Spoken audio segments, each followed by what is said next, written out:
Hi everybody, this is Mikhail Plogossian from AUA with Probability lecture number 31. Today we're gonna talk about important multivariate distributions. In particular, we will cover from discrete multivariate distributions, multinull and multinomial distributions. And from continuous multivariate distributions, we will talk about multivariate uniform and normal distributions. So first about discrete multivariate distributions, and in particular about multinull distribution. So multinull distribution, and the other name is categorical distribution, common name, well-known name is categorical distribution, is the multivariate analog of the Bernoulli distribution, and hence the name. And this name is famous among machine learning community, machine learning people. Okay, to define it, we fix numbers p1, p2, pm such that pk's are non-negative and the sum of all pk's is 1. Pk's will be for us probabilities, and we will see later that. So the definition is as follows. So we say that m-dimensional random vector x with coordinates x1, x2, xm. So x1 is a random variable, x2 is a random variable, xm is a random variable, x is our random vector, m-dimensional random vector. We will say that x has a multinull distribution with parameters p1, p2, pm, and we will denote that by this symbol. So x is multinull with parameters p1, p2, pm. If each random variable xk is taking only two values, 0 or 1, so xk can be either 0 or xk can be 1. And if the joint PMF has the following form, so probability that x1 is 1, x2 is 0, etc., xm is 0 is p1. So the probability that x1 is 1 and all others are 0 is p1. The probability that x2 is 1 and all others are 0 is p2, etc. So probability that xm is 1 and all others are pm. And of course all other probabilities will be 0. Why I'm saying of course? Because the sum of all this will give 1, so we are covering all possibilities. So all other probabilities need to be equal to 0. So what I mean all others, say the probability that x1 is 1 and x2 is 1 and all others are say 0 is 0. So what is the idea behind multinull distribution? Assume we have an experiment where one and exactly one of m possibilities or m categories a1, a2, am can happen. We know that the probability of possibility ak or event ak is pk, and xk is showing if ak happened or not. So xk is 1 if ak happens, and xk is 0 otherwise. So in other words, xk is the indicator of the event ak, or in other way, xk is the one-hot encoding of the experiment result. Please note that in fact our random vector x can be described by using only m-1 random variables. Why is that? Because if I will know m-1 values for that x case, I mean the values of m-1 x case, then I will determine uniquely the other one. Say if I know that from all x case from x1 to xm-1, first m-1 x case, say they are 0, then I will have for sure that xm is 1. And if I will know, say, if x1 is 1 and x2 up to xm-1 are 0, then xm needs to be 0 because x1 is 1 and only one of these vectors can be 1. of these random variables can be 1, sorry. Okay, so one example, we have a box full of 10 black, 20 white, and 50 red balls. So in this case, we have 3 categories: black ball, white ball, red ball, 3 categories. We pick a ball at random. We describe the outcome as multinomially distributed random vector in the following way. So our events are, our categories are A1, the ball is black, the ball is white, A3, the ball is red. The probabilities are, so the probability of having a black ball is 10 over the total number of balls, so 80. So we will have 10 over 80, 1 over 8. The probability that ball is white, so probability of A2 is 20 over 80, 2 over 8. And the probability that we will have a red ball is 5 over 8. And what is showing our vector x? So our vector x is showing which color happened. So x is 3-dimensional because we have 3 categories. x1 is 1 and all others are 0, x2 and x3 are 0, means that the ball was black.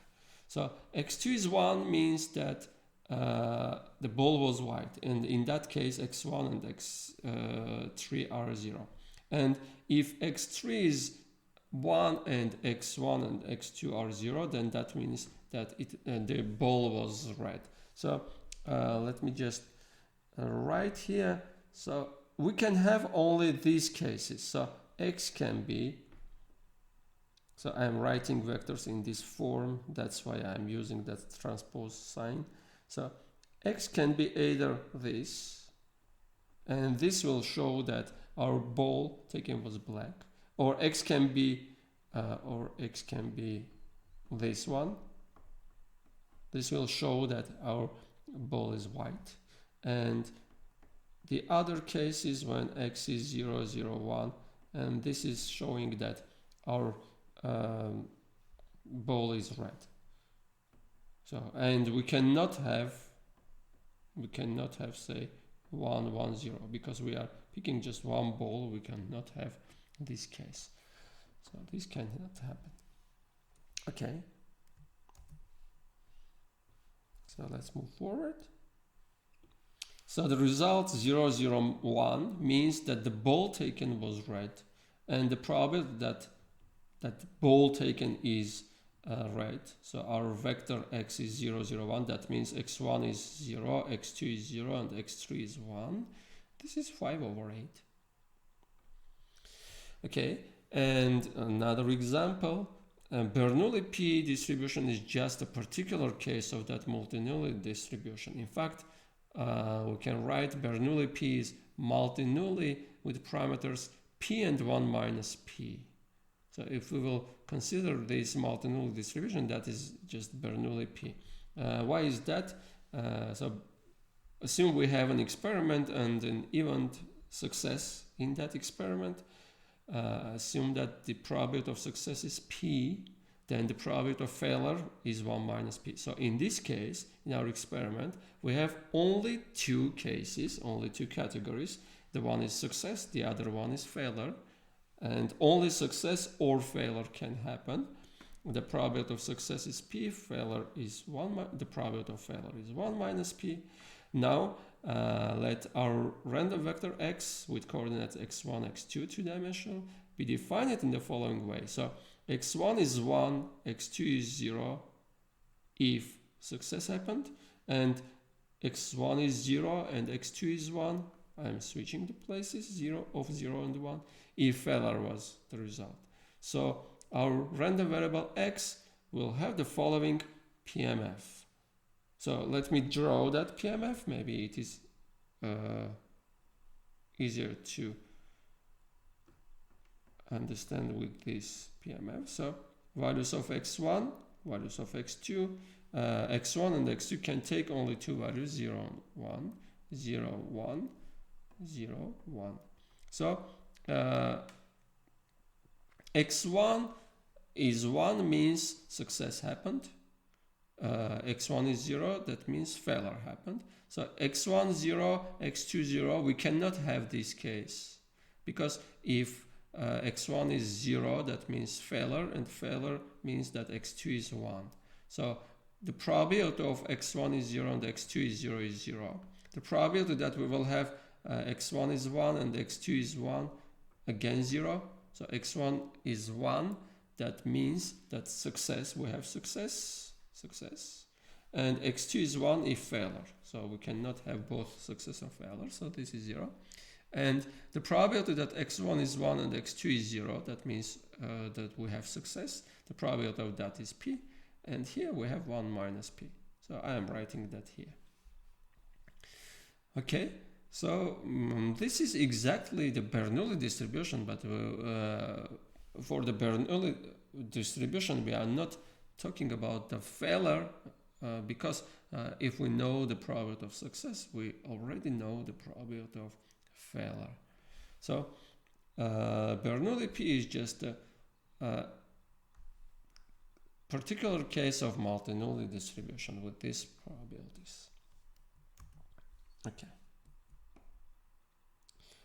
So if x1 is our ordinary Bernoulli P random variable, and knowing its value, we can uniquely determine x2. So x1, the first coordinate of our random vector x, is Bernoulli P, and it is enough to know the probability of distribution of x1, the probability of success, and we will be able to calculate the probability of failure.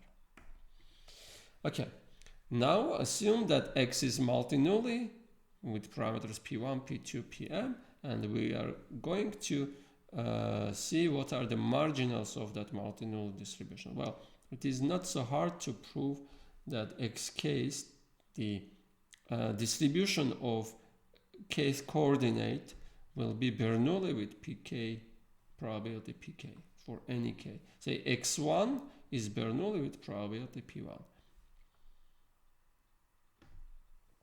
This much about multinull distribution, and let's talk about multinomial distribution. Like the binomial distribution is obtained from Bernoulli distribution, here multinomial distribution is obtained from multinull distribution. So distribution name is multinomial, and we have parameters n and p1, p2, pm.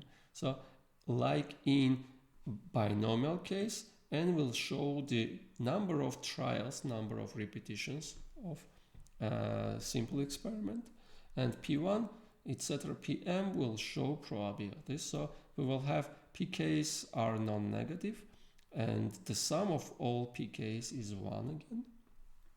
So the definition is as follows. So we say that a random vector x, m-dimensional vector, has a multinomial distribution with probabilities p1, p2, pm, and we will write x is multinomial with n, p1, p2, pm if the PMF of this PMF, joint PMF of x2, x1, x2, xm, or the PMF of x is given by the following formula. So the probability that x1 is k1, x2 is k2, and etc. xm is km is equal to choose n from multi-choose, maybe n from k1, k2, km times p1 to km, k1, p2 to k2, etc. pm to km. So this is if k1 up to km are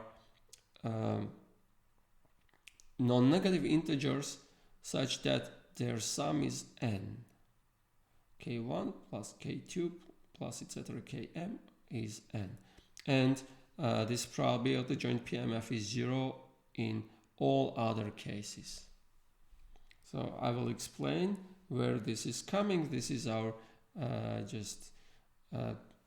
well-known multinomial distribution we have talked about in our first part of our course. The idea is the following. Multinomial distribution is the generalization of the binomial and is modeling the independent repetition of multi-null experiment.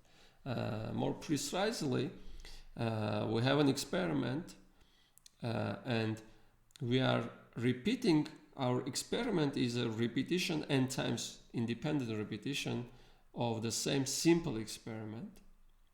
So we have simple experiment, we are repeating that independently n times. And what we have in our simple experiment consists of m possibilities, categories A1, A2, AM. So say we have a box full of 3 colored balls. We are picking a ball. This is our simple experiment. We can have the first color, second color, third color ball, and we are repeating that independently n times. Okay, we know the probability of each case, each event AK. This is PK. And what is showing XK? XK shows how many times the outcome AK will appear in n trials. Now, the marginals of multinomial distribution will be binomial distribution. So if x1, x2, xm is multinomial distributed with parameters n, p1, p2, pm, then the case coordinate xk will be binomial with parameters n and pk here. You can try to prove this, and as an exercise you can try to find the joint distribution of, say, x1, x2 or any other pair. Okay, an example: assume we have a 3-dimensional vector x1, x2, x3 which is multinomially distributed with parameters 5 and 0.1, 0.7, 0.2. So this is our n, and these are p1, p2, p3 probabilities. So you can check that, well, easy to see that the sum is 1. So give some interpretation for x case. So the interpretation is something like this. This 5 means we are repeating 5 times a simple experiment. What that simple experiment consists of? So we have, in that simple experiment, we have 3 events, A1, A2, A3. So 3 colored balls or 3 parties to vote for, etc. Say, the probability of having A1 in one experiment, in one trial, is 0.1. The probability of having second category, second event in one trial is 0.7, and the probability that we will have A3 in one trial is 0.2. And what x1 is showing, so we are repeating doing experiments 5 times. So we are 5 times independently doing that experiment. And x1 is showing how many times out of that 5 we will have A1. And x2 is showing how many times out of that n we will have A2. And x3 is showing how many times we will have A3 in that 5 experiments. So that is the interpretation for xk. Okay, so let me erase this. Calculate this probability and interpret. So by definition, x1 is 0, x2 is 4, x3 is 1. So important is to check that the sum of all these numbers is 5. So yeah, 0 plus 4 plus 1 is 5. So we can calculate that probability, and that is non-zero.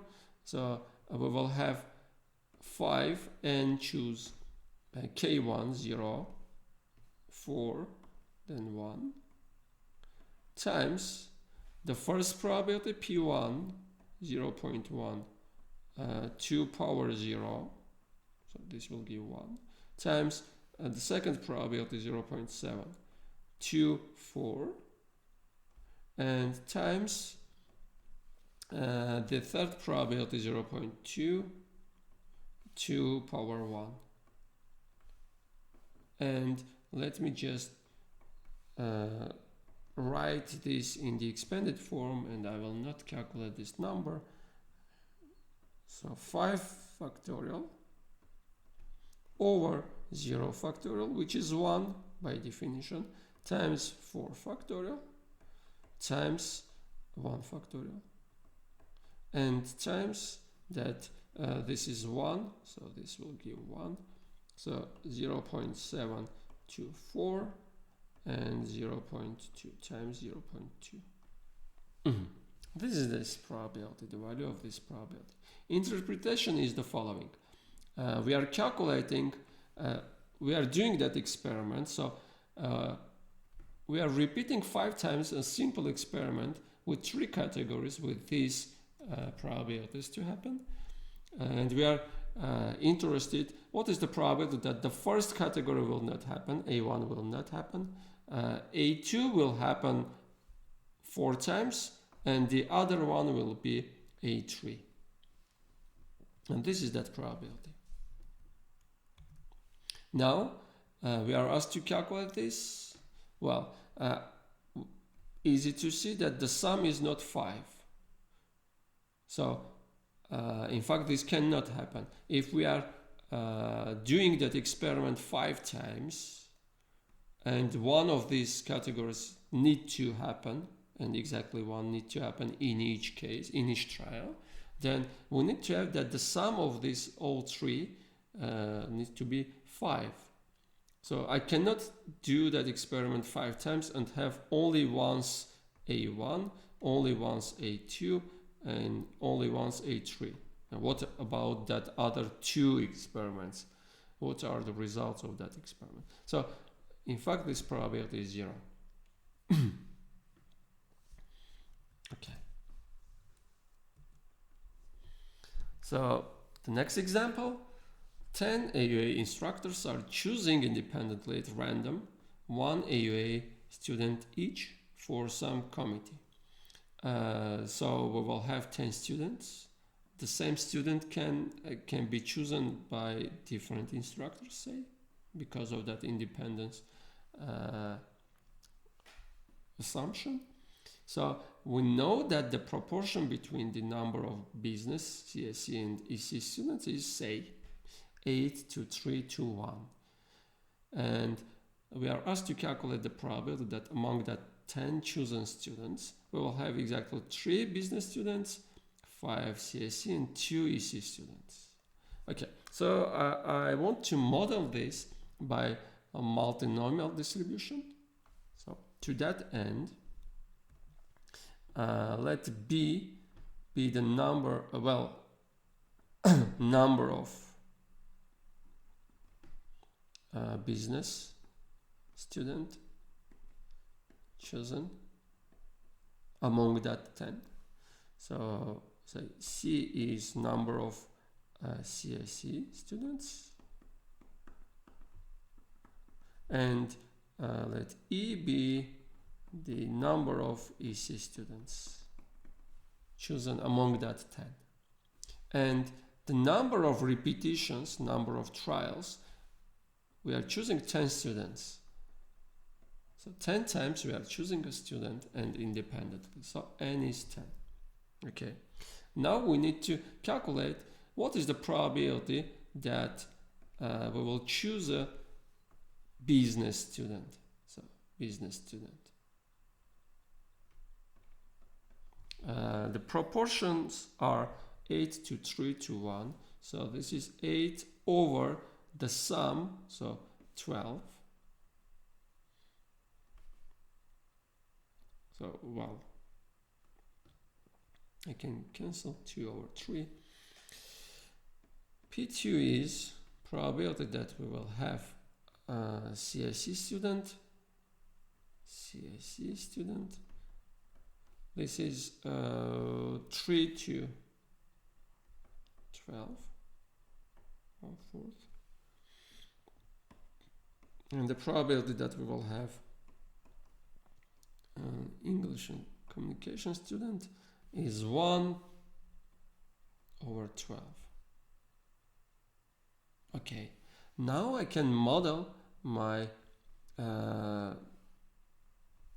the number of each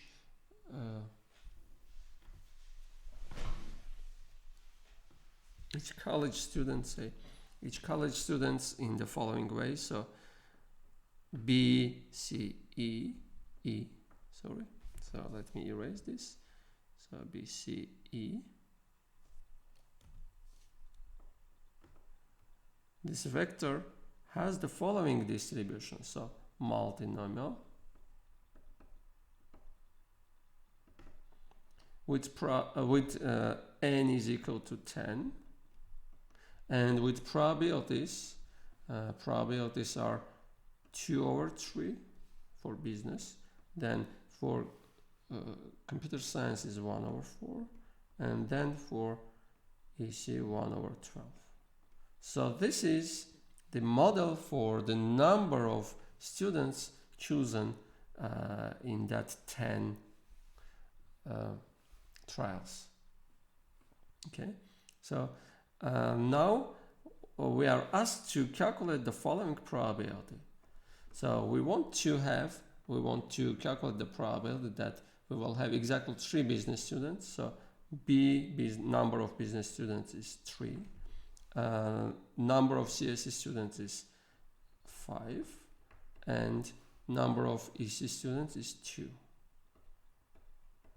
So 3 plus 5 plus 2 is 10, so is equal to n. So this is non-zero, and we can calculate that by the multinomial PMF formula. 10, choose 3, 5, 2, and this multiplied by this probability 2/3 cubed, so cubed, times 1/4 to the 5 times 1/12 to 2 squared. So this is that probability we wanted to calculate. Okay. This much about discrete multivariate distributions, and let's talk about continuous multivariate distributions and start from multivariate uniform distribution. So the name is uniform again. The parameter is domain D in R2. So with finite area, D is subset of R2 with finite area. Or in general, if we will talk about n-dimensional case, well, I will give the definition first for bivariate 2-dimensional case. That's why I'm writing D is in R2, 2-dimensional. In n-dimensional case, we will take D as subset of Rn with finite measure. Okay, so we have D, the region D in R2 with finite area. We say that random vector xy, so 2-dimensional vector xy, has a uniform distribution over the region D, and we will write that xy is uniform in D if the joint PDF of xy has the following form. So because we are talking about 2-dimensional case, our joint PDF will be a function of 2 variables, x and y. So our joint PDF is 1 over the area of D if xy, if our point is in D, and 0 otherwise. So here I want to just recall the definition of uniform in 1-dimensional case. So recall that I was writing, we have defined the following. So X is uniform in the interval AB if the PDF has the following form. PDF of this random variable X has the following form. So 1 over B minus A if X is in that interval AB and 0 otherwise. So this is the analog for two-dimensional case. So b minus a is just the length of this interval. So here I could write 1 over length of AB, that interval AB. If our point is inside that interval, inside that set, so here I'm writing 1 over area of D if that point is in that set, and 0 otherwise. Okay, so the idea is bivariate uniform distribution is the rigorous way to define 2D geometric probabilities. Well, we have considered geometric probabilities in our first part of course, in the first part of our course.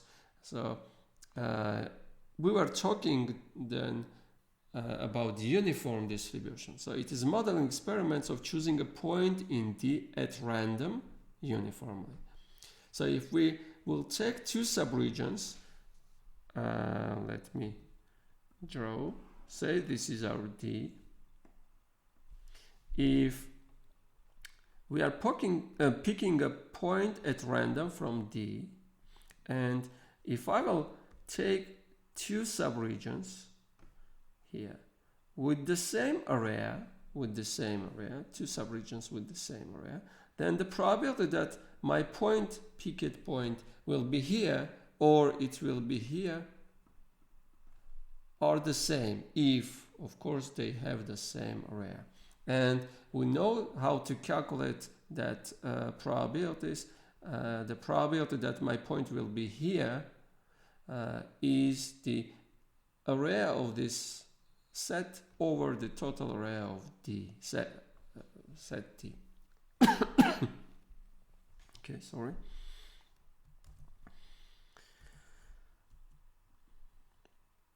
Another notice, we will talk about this later also. So the generalization for the n-dimensional case is the following. So straightforward generalization for the n-dimensional case. We will say that an n-dimensional random vector x is uniformly distributed in D. Here D is in Rn, subset in Rn.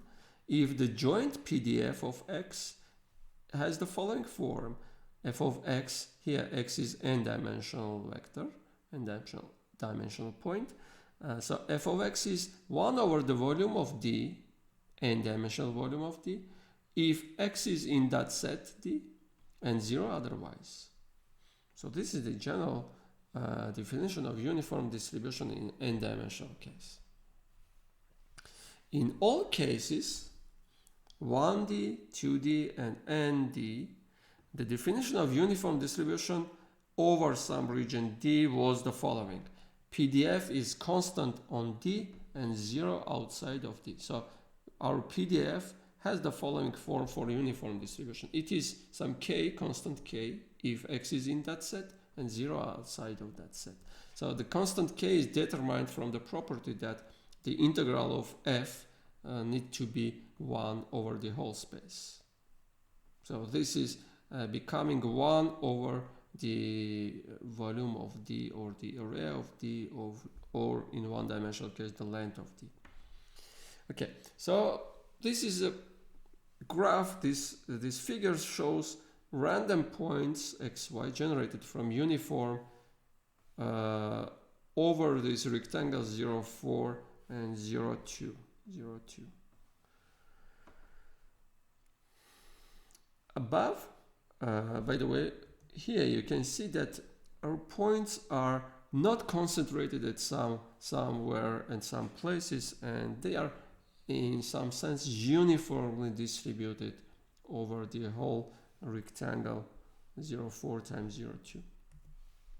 Okay, so let's elaborate more about geometric probabilities and uniform distributions. Above, we have noted that uniform distribution is the rigorous way to model geometric probabilities, to give that geometric probabilities. Let us clarify that in 2D. Assume that xy is uniform in some D, region D. D is a two-dimensional region, and it has a finite area. XY is uniform. By definition, that means that the PDF, joint PDF, is 1 over the area of D if that point is in D, and 0 otherwise if this point is in D. Now assume that we have A is in D. So if I will draw, say this is D, and we have some subset in D. This is A. This is A. Okay. Then the probability that my point is in A, XY is in A. So this random point, random vector is in A. By that formula to calculate probabilities in two-dimensional case will be equal to the double integral over this A of the joint PDF. So this works for any case for continuous, jointly continuous random vectors. So I am writing that formula. Now let's see what will happen. Because A is inside that D, then F will be constant here. So F will be 1 over the area of D. Because we are working in A, our point XY is in A, and A is inside that D. And over D, we will have F is 1 over that area. Okay, so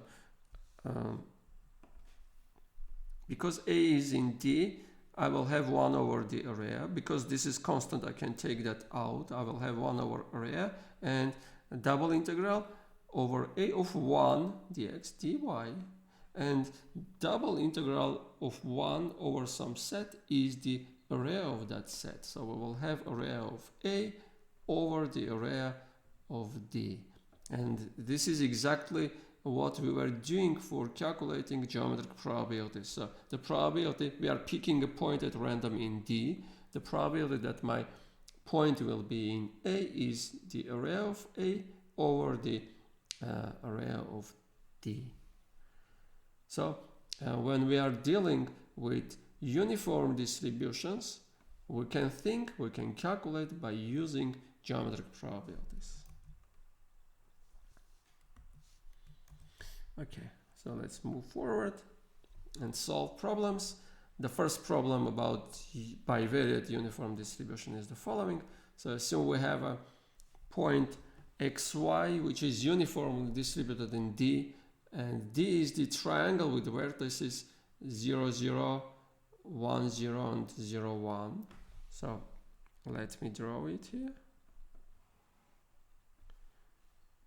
Okay, this is X, this is Y, and we have our triangle is with this vertex, and that one. So this is our D, sorry. Yeah. So this is our D, this triangle is D. And the first part, A part, is asking to find the joint PDF of XY. So because XY is uniform in D, so I'm writing the following. The joint PDF fxy, so let me write in blue, fxy is the following. So 1 over the area of this. So the area of D is 1 times 1 times 1 over 2. That will give 1 over 2. So 1 over 1 over 2. Well, I will erase and write 2 here. So 2.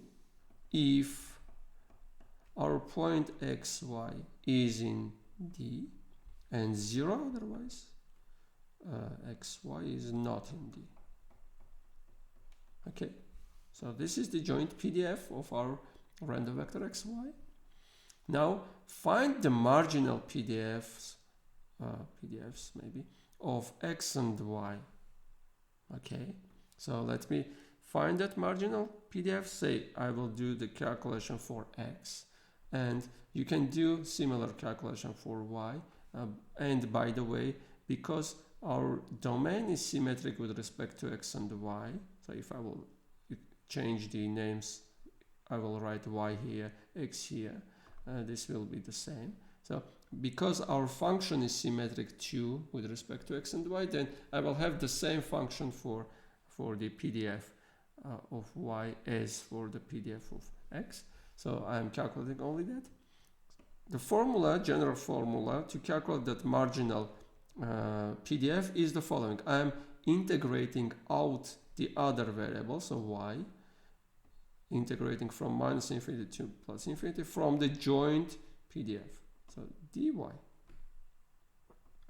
Okay, so let's see what will be the result, what will be the value of this integral. So I'm fixing x, I'm calculating for any x. Well, the result will depend on the place of x. If my x is here, if x is here, then I'm integrating, fixing x and integrating over y over this line. Or if my x is here, I'm integrating over this line. But here, everywhere, my function PDF f is 0. So f is non-zero only here, and everywhere else it is 0. So over this line it is 0, over this line it is 0. So if my x, that small x, will be outside of this interval 0, 1, so this is 0, maybe I will add the 0. Yeah. If my x is outside of the interval 0, 1, then I'm integrating 0, so I will get 0. So I'm writing the following. 0 if x is not in 0, 1. What will happen if I will take point here, x is here. So if x is here, I'm integrating over this line because my joint PDF is 0 in this region. So let me say, take another color, orange, and mark that part.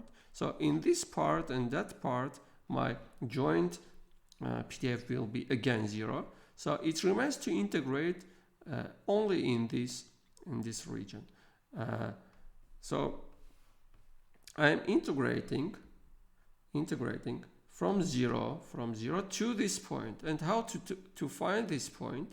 The equation of this line is y is equal to 1 minus x. So if this is x, this point is exactly 1 minus x. 1 minus x. So I am integrating from 0 to 1 minus x. F and f in this region is equal to 2. Well, this is because we are already in this triangle, the value of f joint PDF is 2. So 2 dy, I am integrating with respect to y. And this is if my point x is between 0 and 1. So I will obtain the following result. So this is equal to, if I will calculate, 2 goes out, I'm integrating 1 over some interval, and integrating 1 over some interval is the length of that interval, and the length is 1 minus x. So 2 times 1 minus x, if x is between 0 and 1, and 0 otherwise. So this is the marginal PDF of random variable x. The same will be also for y. So if I will calculate, well, let me erase maybe. If we will calculate the marginal for y, we will get the same thing. Okay, so the next is this one. So I want to erase everything. I will draw again. So always in two-dimensional case, first try to draw the regions. First draw the support of our function where our function joint PDF is non-zero, and then draw the region you want to calculate the probability of that the point will be in that region. and try then to calculate, to write in the integral form or do something. In this case, because we are working with uniform distribution, we will calculate by using geometric probabilities. So we have our triangle. This is 0. So this, that. Okay. So we have our joint PDF is constant here. I'm interested in calculating the probability that y is less than 0.5x. So I'm drawing that region. First I'm drawing y is equal to 0.5x. This is a line, or maybe with small variables, not with random variables, 0.5x. So this line is something like this.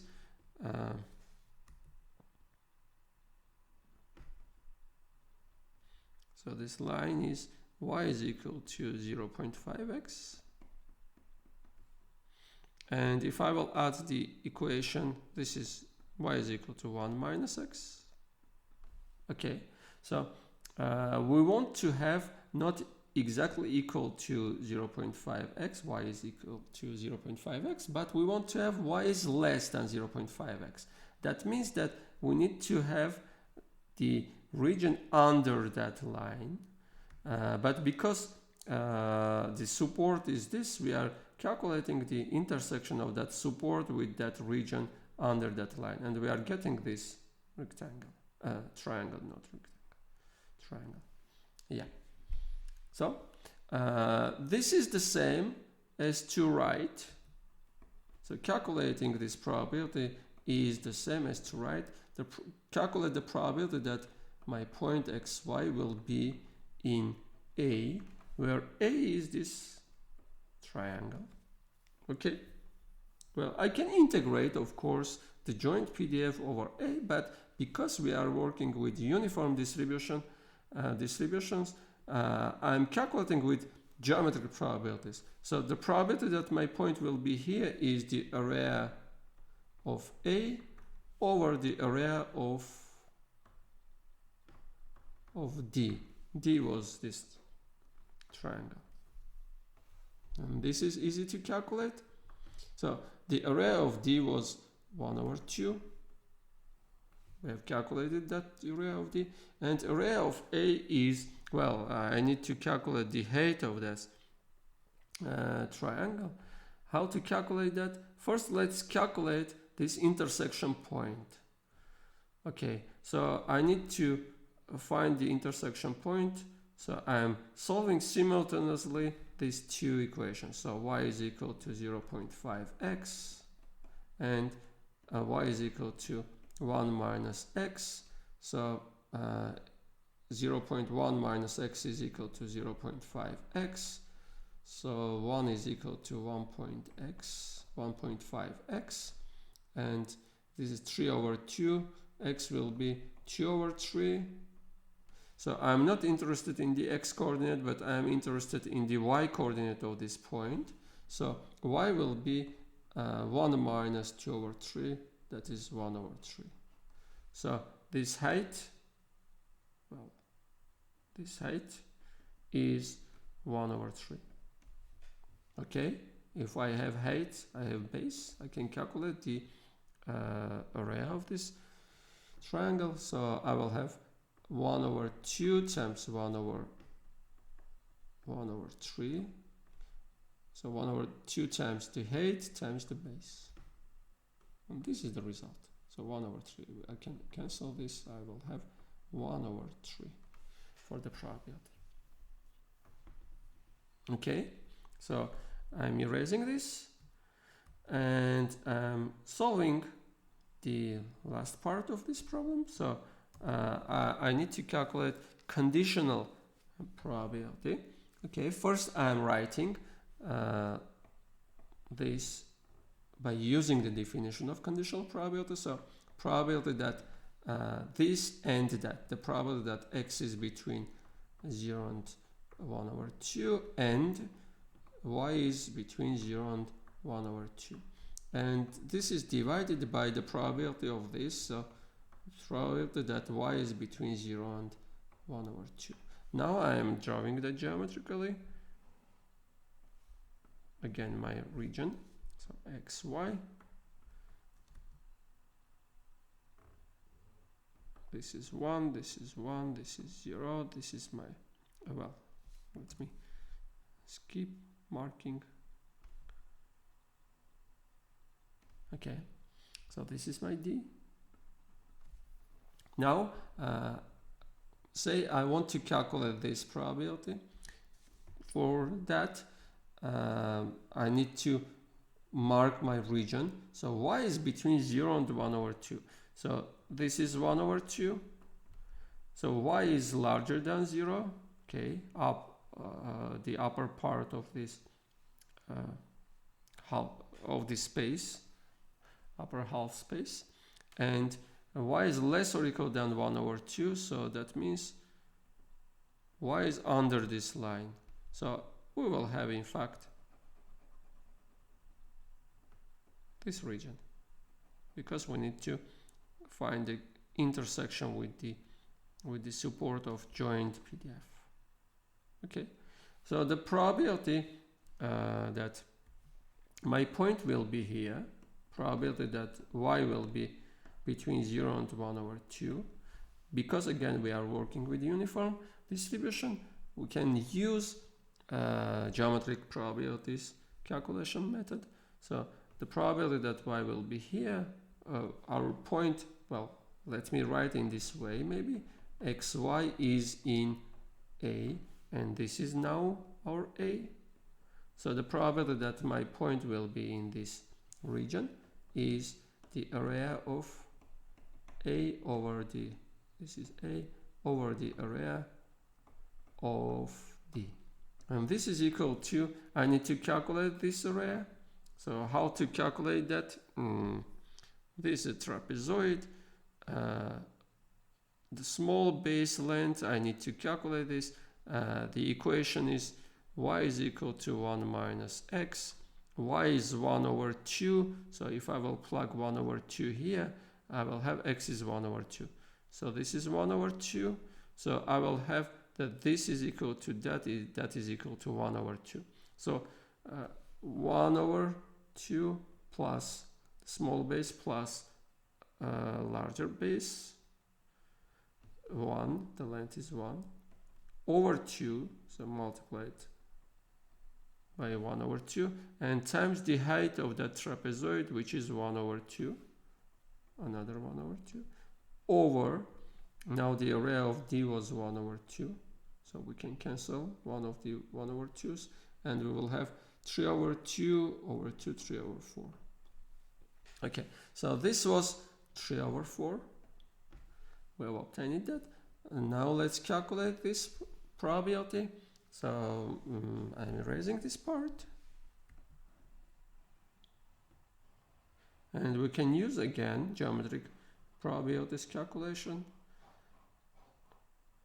So let's see what is happening. Now I need to mark this region. So x is between 0 and 1, x is between 0 and 1, and y is between 0 and, not 1, sorry, x is between 0 and 1 over 2, and y is between 0 and 1 over 2. And that means that we are working in the following region, the green region.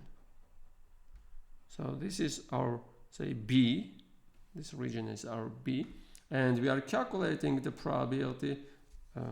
Let me erase this maybe. Yeah. Right in blue and from the beginning.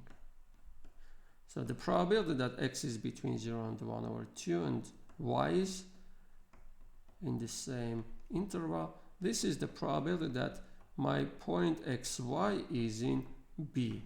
B is this square. So this is equal to area of B over the area of D, because again we are talking about uniform, that is geometric probabilities. So this will be the area of B is 1 over 2 squared. It is a square of side 1 over 2 and over 1 over 2. So this will be 1 over 2. So this is equal to 1 over 2. So you can just divide 1 over 2 to 3 over 4 to find the value of this probability. Okay. So the next one is the following. Assume that our two-dimensional point xy is uniformly distributed in a rectangle. So find the marginal distributions of x and y. I will do that for x only. So geometrically what we have? Say this is AB. Maybe I will take another color, AB. This is CD. And this is our rectangle.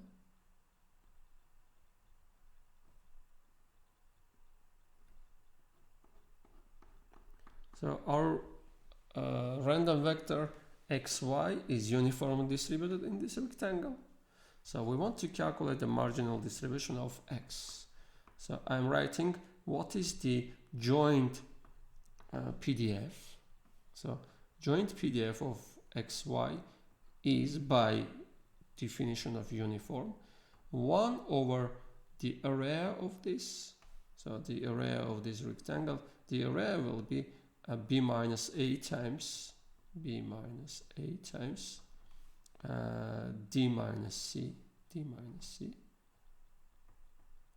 If our point xy is in that rectangle AB times CD, this is the same as to write x is in AB and y is in CD and 0 otherwise. Okay, and we want to calculate the let me erase this and write from here. We want to calculate the marginal distribution, that is individual distribution of x, how x is distributed. So by that formula to calculate that marginal, we need to integrate out from the joint that unnecessarily the second variable y, fxy dy, and this is equal to, well, we need to take care where our x is. Here. If our x is here and we are integrating over y over this line from minus infinity to plus infinity, y is changing and x is fixed, x is this one, then we are integrating 0 because our joint PDF is 0 here, so we will get 0, and also if x is here we will get 0. If x is here it will not be 0 because we will integrate over this small segment inside that rectangle. So I am dividing into two parts. It will be 0 if x is not in AB. So let's see what happens if our point is in AB. If our x is here, so I am fixing my x and integrating over y. So my variable is y. I'm integrating from minus infinity to plus infinity. In fact, because our f is 0 outside, we are integrating over this line segment. And that means this point is C, this point is D. So I'm integrating from C to D.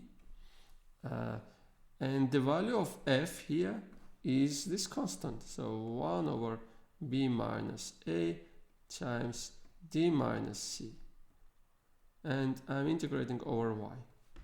Now this will be, well, this is constant, this will go out, and I will left integral of 1. Integral of 1 over some interval is the length of that interval. I will have d minus c, this is the length of that interval, over multiplied by this ratio, or divided by b minus a times d minus c. If my x is between a and b, if my x is here. Okay, and the value is the following. So I can cancel this d minus c with that d minus c. I will have 1 over b minus a if x is in AB, and I will have a 0 if x is not in AB.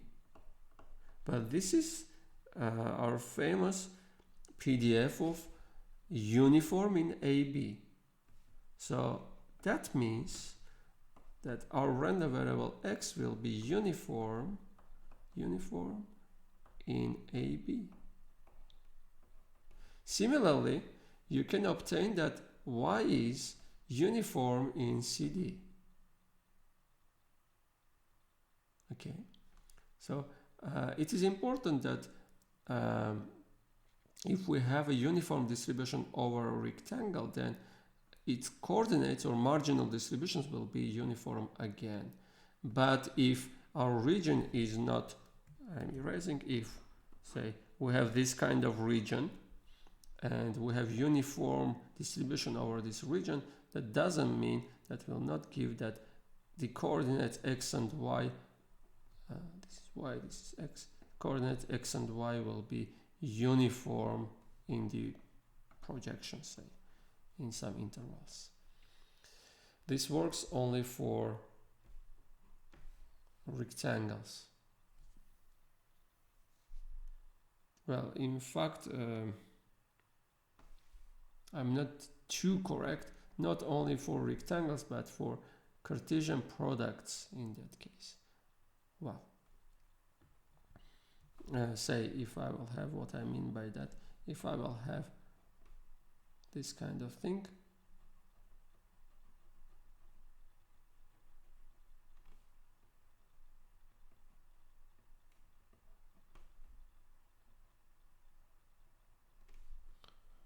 say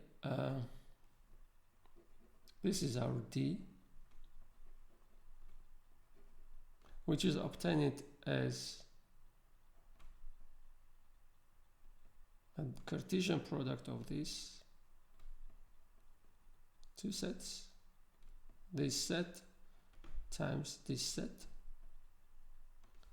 Then under some conditions we will have that if we have uniform distribution over this, then the projection x will be uniformly distributed here, and the projection y will be uniformly distributed here. Think about that.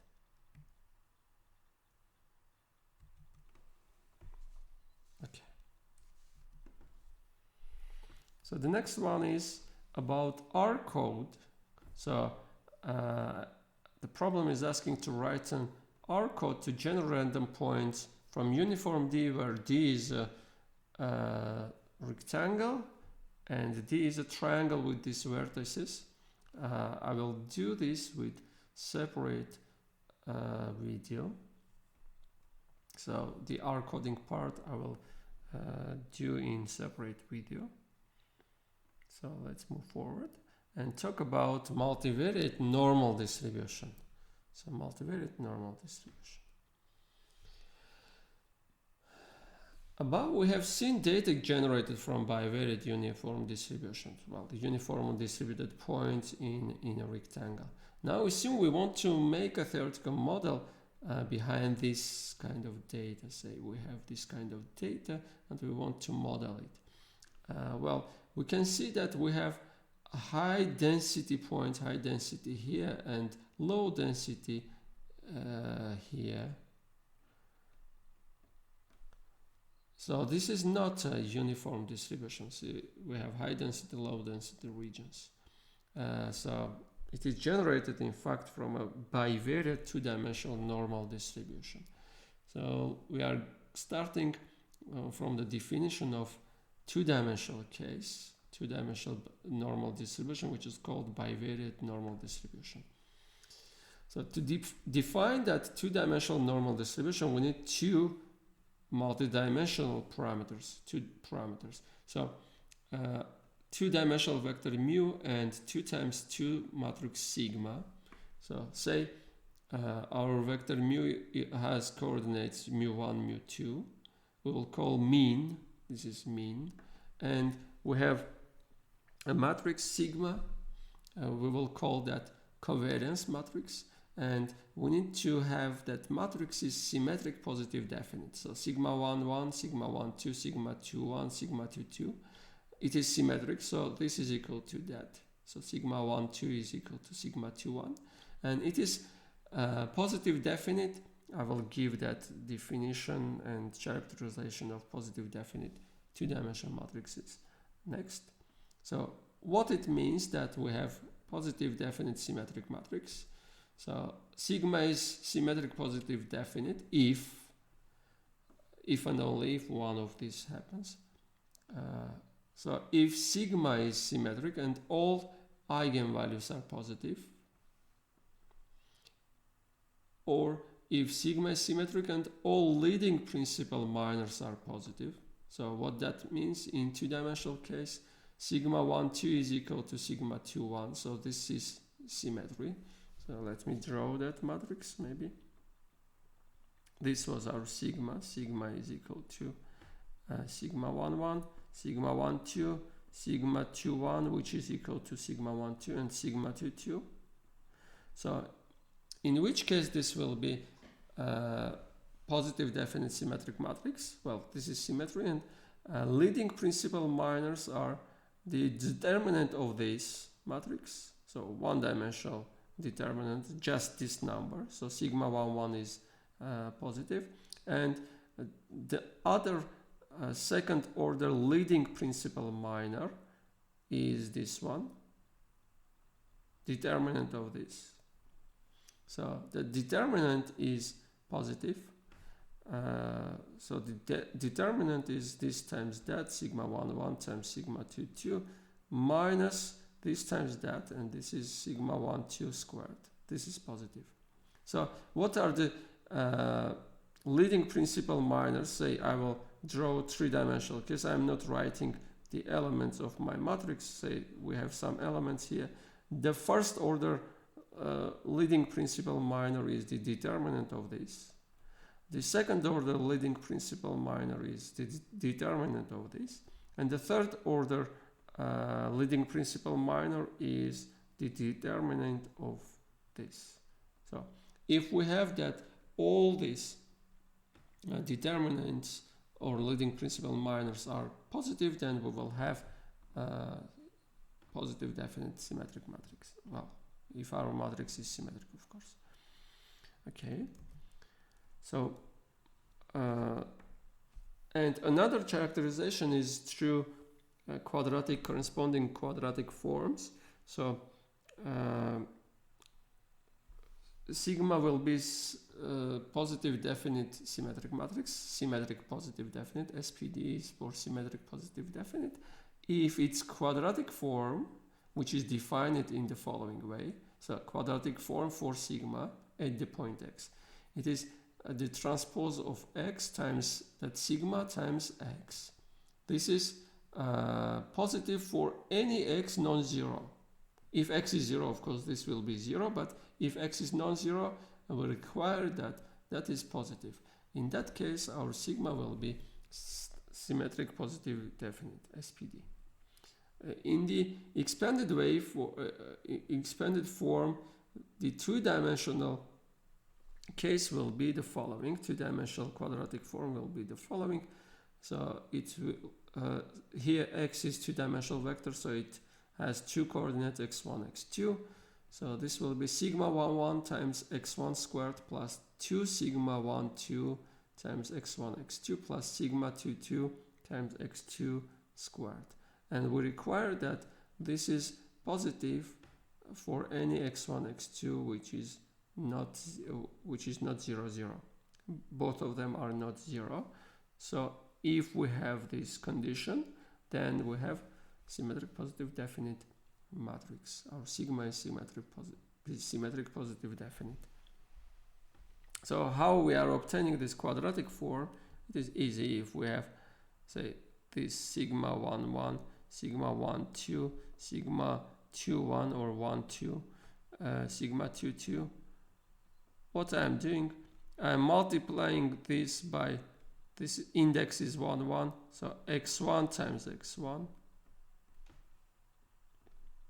I am multiplying this by x1 times x2, x1 times x2. I'm multiplying this by x2 times x1 times x1, and I'm multiplying this by, this is sigma 2 x2 times x2, that is x2 squared. If I will add, I will get this. So I'm getting 2 times sigma 1 2, because sigma 1 2 is equal to sigma 2 2. I will have sigma 1 2 times x1 times x2 plus another sigma 1 2 times x2 times x1. So I will have 2 times. And this is the quadratic form for that matrix, symmetric matrix sigma. Okay, so if one of these conditions is satisfied, then I will have SPD matrix sigma, and our bivariate normal distribution, and in general n-dimensional normal distribution, requires to have symmetric positive definite matrix. So the definition of bivariate two-dimensional normal distribution or Gaussian distribution is the following. We say that our vector xy has a bivariate normal or Gaussian distribution with the mean mu and the covariance matrix sigma, and we will write in this way. So xy is normal with mean mu and covariance matrix sigma if the joint PDF of xy is given by the following formula.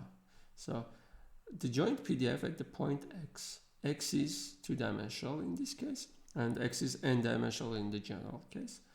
So first let's talk about two-dimensional case. So fx is 1 over square root of the determinant of 2 pi times sigma. So we know how to multiply a matrix by a number, and we know how to calculate the determinant, and times exponent, and this is in the power of that exponent of e. In the power of e we have minus 1 over 2 times. So here we have x minus mu transposed. X is two-dimensional, mu was two-dimensional with coordinates mu1, mu2. So this is two-dimensional vector, we are transposing that. Sigma is a positive definite matrix. Because we have positive definite matrix, its determinant is positive, so it is non-singular, so we can calculate the inverse of that matrix. And then we are multiplying by x minus mu, which is two-dimensional vector. So here we will have a quadratic form, in fact, for sigma minus 1. So this is the joint PDF of our bivariate normal distribution with that parameters mu and sigma minus 1. So first let me explain that one-dimensional normal distributions PDF is a particular form of this. Say if n is 1, let me take n is 1. Say this is for two-dimensional case, of course, but let me talk about n is 1. In that case, I have one-dimensional vector mu. Well, let me skip this index and just write mu. And I have just one-dimensional matrix, 1 by 1 matrix, sigma 1 1. I will take sigma squared. So this is my covariance matrix in one-dimensional case, and this is the mean in one-dimensional case. What I will have in one-dimensional case, here for the determinant I will have determinant of 2 pi sigma. So determinant of 2 pi times that matrix, one-dimensional matrix, no need to write that matrix, I am writing just sigma squared, or maybe I will write that with a matrix because I have determinant. So the multiplying 2 pi by this matrix is, I'm just taking this inside that matrix. I will have 2 pi sigma squared, and determinant of one-dimensional matrix is just that number 2 pi sigma squared. So here I will have 1 over the square root of this So I will have 1 over square root of this will give sigma times square root of 2 pi. And if you remember, the coefficient at the PDF of normal was 1 over sigma times square root of 2 pi. So we have talked about this, and we have seen that for one-dimensional case, this is exactly the coefficient we had. Now let's talk about this case. So I am erasing this part. And let's see what will be the power of E in the case when the dimensions n is 1. So I want to show that a two-dimensional case is just a generalization of one-dimensional case. Okay, so x minus mu transposed, I will later add that minus 1 over 2, times sigma minus 1 times x minus mu. So because in one-dimensional case we have just one-dimensional vectors, so this is a number, mu is a number, mu, sigma, well, this is a matrix, sigma minus 1 will give 1 over sigma squared in this case. This is the inverse of this matrix. Well, and this is a number, not a vector, or one-dimensional vector. This will give just x minus mu times x minus mu over sigma squared. So we will have just this in one-dimensional case again. Okay, if I will plug here, I will obtain the following. So I am erasing this. So we have this x minus mu squared over sigma squared. So I'm erasing this. So in one-dimensional case, again, if n is 1, I will have f of x. We have calculated this and we have obtained it sigma times 2 pi. So 1 over sigma times 2 pi. And e to the exponent to the minus 1 over 2 times x minus mu squared over sigma squared. So we have obtained exactly the PDF of normal distribution with mean mu and variance sigma squared for n is equal to 1. So this is the generalization of one-dimensional case. Okay. The graph of the surface of bivariate normal PDF will have this bell shape, again bell shape. The maximum, the peak is at mu. So if I will draw this, the peak is somewhere here, say minus 1 axis, this is x-axis, x is minus 1 and y is maybe 1. So the maximum point is at that point. That point is the maximum value.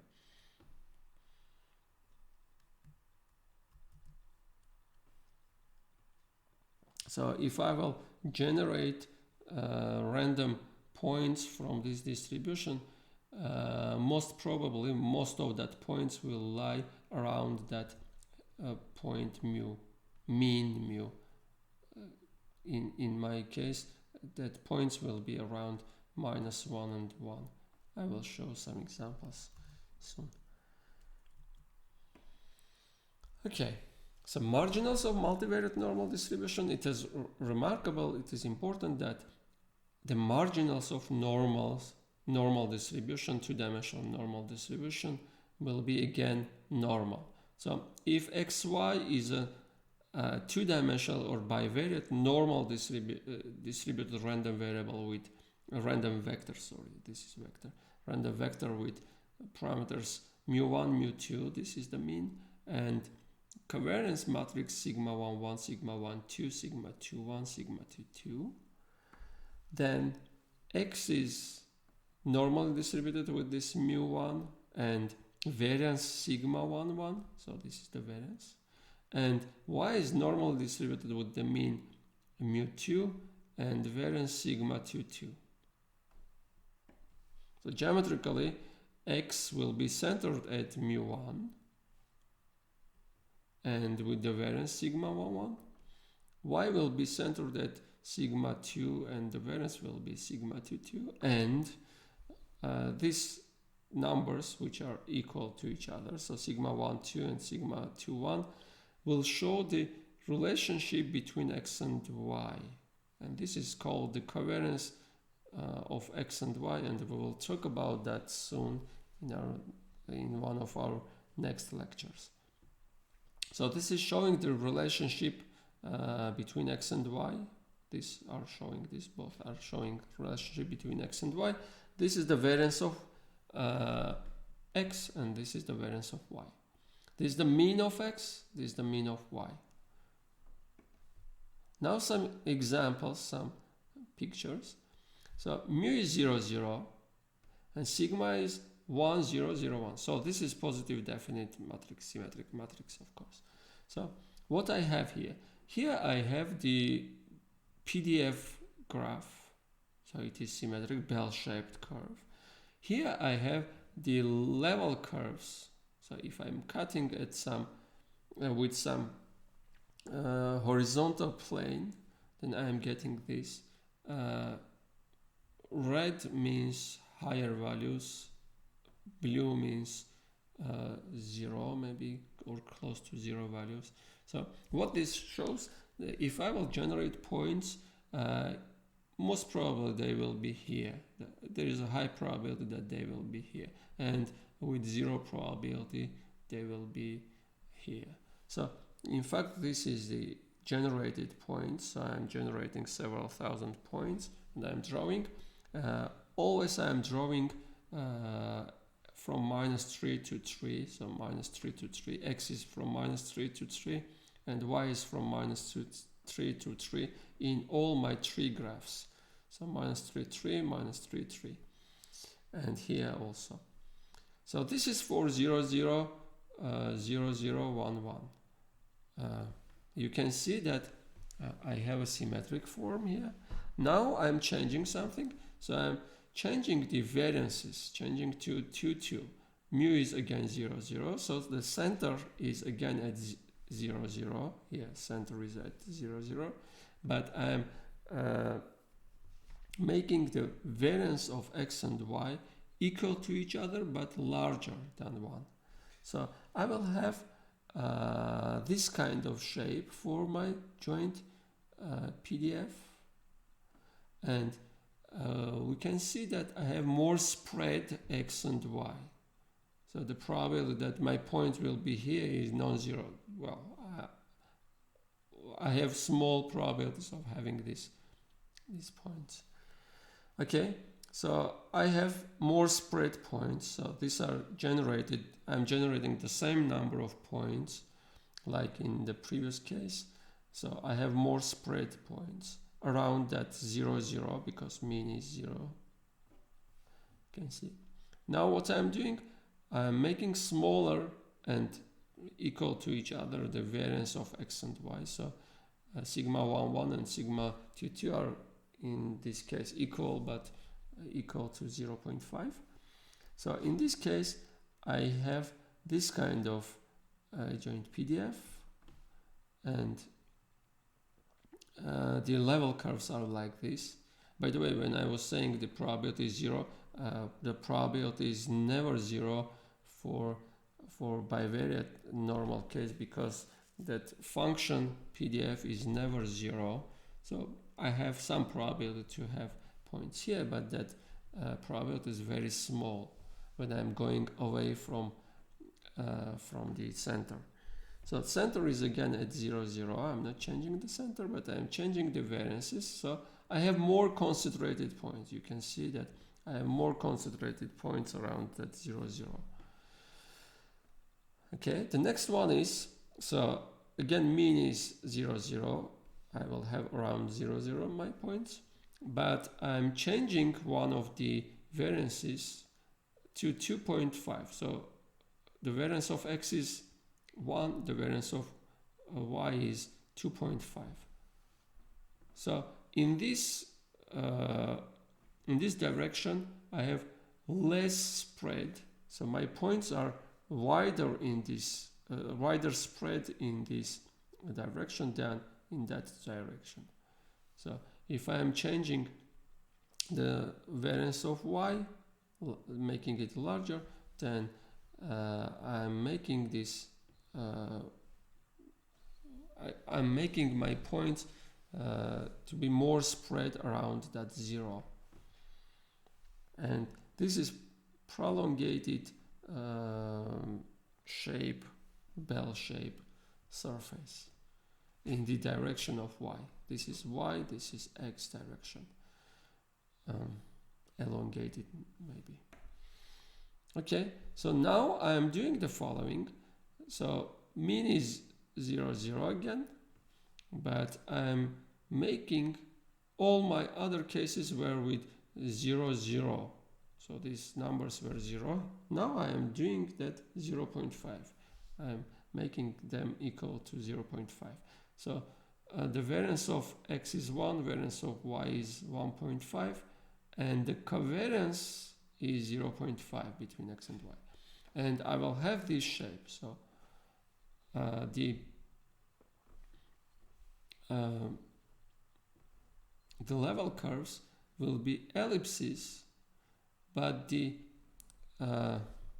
axes of that ellipses are not parallel to coordinate axis. I will have this kind of ellipse shape, and if I will generate points from that distribution, I will have this kind of shape. So more concentrated here, of course, because here I have high probability to, well, the values of my joint PDF are higher, so probability that my points will be here are much higher. But I have some points spread out around that point 0, 0, and the shape is repeating the shape of level curves, repeating the shape of this. Now, the next one is I'm making the same but with minus sign. So you can check that this is again symmetric, positive, definite. Well, symmetric is obvious. Positive, definite is because this is positive. So I'm checking the leading principal minors are positive or not. So the first leading principal minor is 1, it is positive. And the second leading principal minor is the determinant of the whole matrix. It is equal to 1 times 1.5, 1.5 minus this times that, and that is 0.5 squared, which is 0.25. So 1.5 minus 0.25 is positive. So the determinant is positive, that means all leading principals are positive, that means that sigma is positive definite. Okay, in this case I will have that the level curves are again ellipses, but in this direction. And the points generated from that distribution will have this shape. So here I have negative covariance, I have negative relationship between x and y. What this means? Well, if I'm increasing, say, x, that means that in some sense, not always, but in probabilistic sense, y is decreasing. So if x is increasing, then y is decreasing. Okay, so what I'm doing, again, mu is 0, 0, center is at 0, 0. I'm taking the same variances, but I'm changing the covariance, so making it higher, 0.8. In that case, I will have this kind of more narrow ellipsis, and this will be more concentrated around that line, some line here, more concentrated. And if I will make it even more larger, 0.95, I will have more elongated ellipses. So we have this kind of generated points from this distribution. So this is the 3D surface of our joint PDF, and mu is 0, 0, so around that 0, 0. So the center of this ellipsis, the center of this point, this is 0, 0. And now what I'm doing, I'm changing the mean. So mean is at 1, 1, and sigma is 1, 1, 0, 0. So in that case, that mean will go to 1, 1. Everything will be concentrated around that 1, 1. So I'm moving, sorry, let's go back. I'm moving my center to 1, 1. So if I will generate a point, that will be around 1, 1. Okay. This much about that graphical representation for different cases. Later we will talk about that covariances and covariance matrix, but now at this moment let's solve some problems about bivariate normal distribution. So first we are considering the standard bivariate normal distribution, that is mu is 0, 0, the vector 0, and sigma is identical matrix, so it is 1, 1, 0, 0. Check that sigma is symmetric positive definite. Well, easy. Symmetric is obvious. This is equal to that. And why is it positive definite? Because all leading principal minors, so the first order principal minor is 1. Determinant of this one-dimensional matrix, which is 1. So it is positive. So first order leading principal minor is 1, which is positive, and second order leading principal minor is the determinant of this, and that determinant is equal to 1 is again positive. So it is symmetric positive definite. By the way, the quadratic form for this is 1 times x1 squared plus 2 times 0 times x1 times x2 plus 1 times x2 squared. So this is the quadratic form, and of course this is positive if x1, x2 both are non-zero. Well, not both, but at least one is non-zero. So this pair is not 0, 0. So it is positive definite. Okay. Write the joint PDF of that random vector xy, which is normal with parameters mu and sigma. So I want to write the joint PDF. The first thing is that I need to calculate the inverse of that sigma, but the inverse of identical matrix is identity is the same, sigma, which is 1, 0, 0, 1. Okay, now I need to calculate the following. The next is to calculate 2 pi sigma, and then calculate the determinant of 2 pi sigma. So determinant of the following. So I'm multiplying this by 2 pi. That means I'm multiplying all elements by 2 pi. 2 pi times 1, 2 pi, 2 pi times 0, 0, 2 pi times 0, 0, 2 pi times 1 is again 2 pi. So I'm calculating the determinant of this, and I'm obtaining 4 pi squared. Okay. Now, next is I need to calculate the following. So, in the power of exponent e, I had the following: minus 1 over 2 x minus mu transposed times sigma minus 1 times x minus mu, and that's all. So I need to calculate this. So, and this is exactly the quadratic form of sigma minus 1, the inverse of sigma, but written not in terms of x1, x2, but x1 minus mu1 and x2 minus mu2. So what I mean by that, I need to calculate in fact the following. So this is a vector. x is a vector with coordinates x1, x2. Mu is a vector with coordinates 0, 0. So I will have x1, x2 minus 0. Let me write that minus 0. So x minus mu has these coordinates t times the inverse of this was again identity matrix, and times x minus mu is the same as here, x2 minus 0. I need to calculate this product, but this product will give the following. Well, I'm writing first minus 1 over 2, and I will have the quadratic form of this. So 1 times x1 minus 0 squared, so x1 squared I will have, and 1 times, I have 0, 0 here, so no x1 times x2, and plus I will have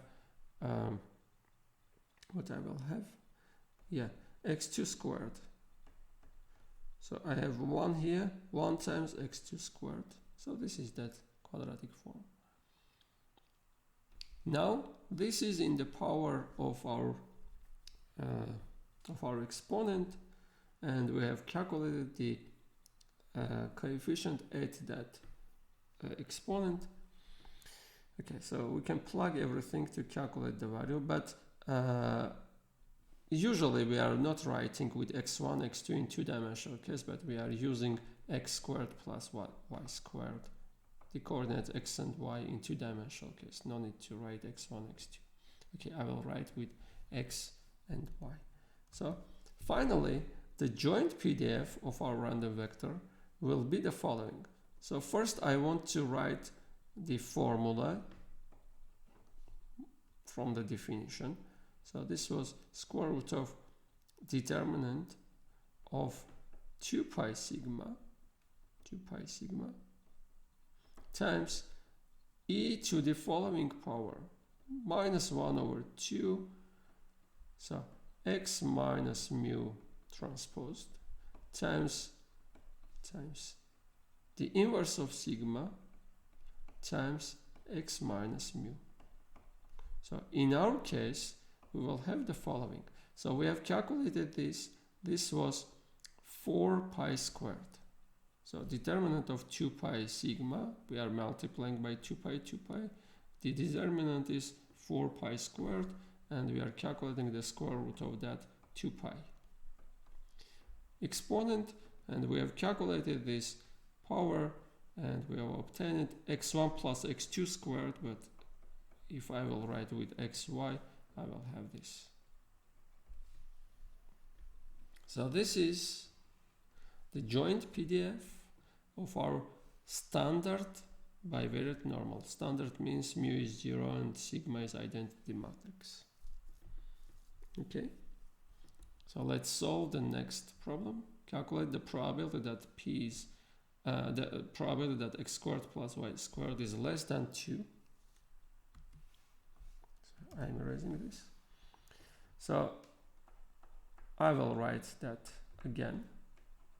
2 pi times e to the minus 1 over 2 x squared plus y squared. This is the joint PDF of our standard normal two-dimensional distribution. The problem is asking to calculate this. Well, not with this, but with random variable y squared less than 2. So this is the same as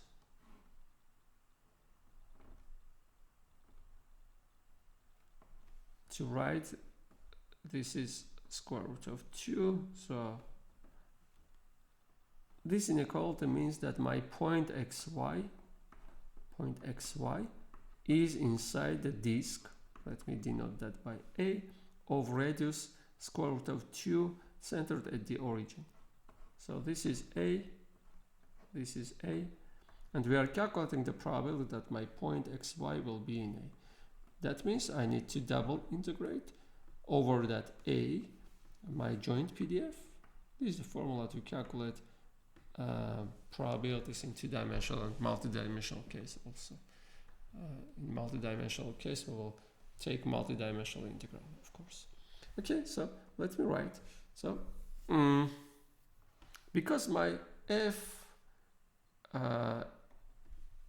has x squared plus y squared in it, and my region is well described in easy to describe in polar coordinates, let's pass to polar coordinates. So I want to pass to polar coordinates, so I'm writing x is equal to r times cosine phi, y is equal to r times sine of phi, and the Jacobian is absolute value of Jacobian is r, and Jacobian is again r. Okay, so I'm describing my A, my set A, in terms of r and phi.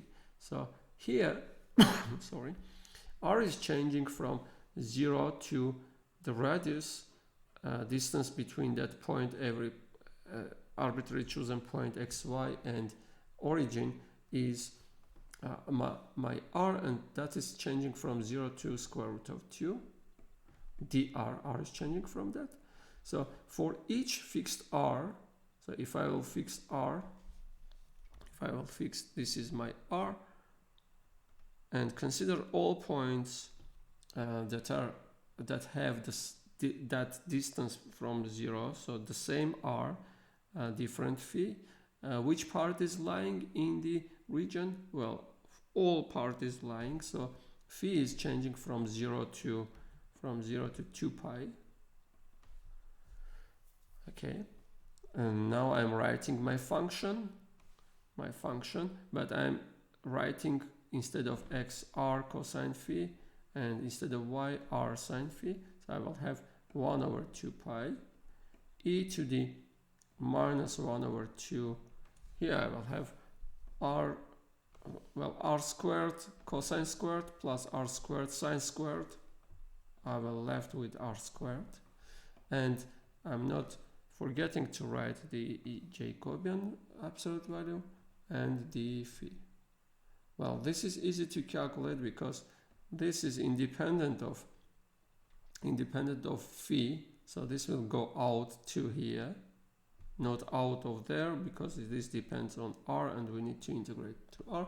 This will go here, and I will be left with the integral of 1 with respect to phi from 0 to 2 pi, and that will give the length 2 pi. So I will have, and that 2 pi will cancel with this, so I will have 0 to square root of 2 e to the minus r squared over 2 and r dr. Okay, and this is easy to calculate because if I will take, if I will erase this and write r squared over 2 here, I will have e to the power, say, z dz, and the antiderivative is very easy to calculate. You can denote this by z and calculate this. I will not do this. Okay, let's move back. So we have calculated this. Now find the marginal PDF of x and y. Well, everything is symmetric around with respect to x and y, so I will have the same formulas for x and y, so I will do that for only x. So what I have, this is my joint PDF, 2 pi e to the minus x squared plus y squared over 2. Now I want to calculate the marginal PDF of x. Because I do not have any regions where my f is 0, so it is non-zero everywhere, so I no need to separate for different values of x like I was doing for the previous cases. So to find the marginal PDF of x, I'm integrating out from the from the joint PDF, the other variable I am integrating out y, so xy dy. I'm plugging the value. Everywhere my function is given by this formula, so 1 over 2 pi e to the minus, let me write in this way, dy. Why I am writing in that way? Because I want to separate this. So I can write the whole thing as, let me write it here, 1 over 2 pi integral from minus infinity to plus infinity e to the minus x squared over 2 times e to the minus y squared over 2 dy, by using that property of the exponent. Now this is independent on y, so this can go out, and I will have 1 over, I will write this coefficient soon, e to the minus x squared over 2 times the integral from minus infinity to plus infinity e to the minus y squared over 2 dy. Now I want to write that coefficient. Well, that coefficient is 1 over 2 pi, but I will write in this way. So 1 over square root of 2 pi, and here I will write another 1 over square root of 2 pi. Well, this is the same. If I will multiply this by that, I will get 1 over 2 pi. This is the same, and this is the factor which I took out from the integral. Why I am writing in this way? Because here I am obtaining, you can see that here I have, if I will not look at the integral, I have 1 over square root of 2 pi times e to the minus y squared over 2. This is the PDF, so PDF of normal with parameter 0, 1. The normal with parameter 0, 1 has the following form. 1 over sigma, sigma is 1, so 1 times square root of 2 pi, e to the minus, well, 1 over 2 times x squared or y squared. If my variable is y, let me write with y, over sigma squared, which is 1. Well, I have the same. So what I have here? Here I have the integral of this from minus infinity to plus infinity, the integral of PDF over whole line. But I know that integral of PDF is 1. So this will give 1 exactly. So this part is 1.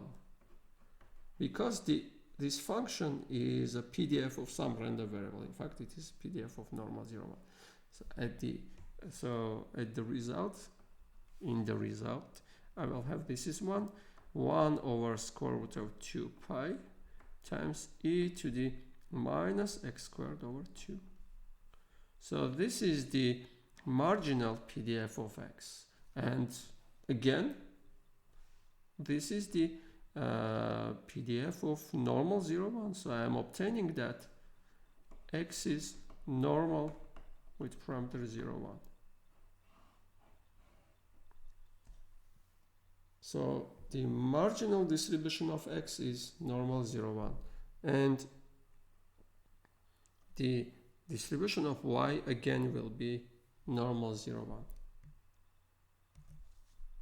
Going back, so if we have bivariate normal distribution, so if our vector xy is normal with 0, 0, 1, 0, 0, 1, then x separately is normal with parameter 0, 1, and y is separately normal with parameter 0 and this one. Okay, so plot the level curves, draw the level curves of the joint PDF. Okay, this is easy because we have the joint PDF formula.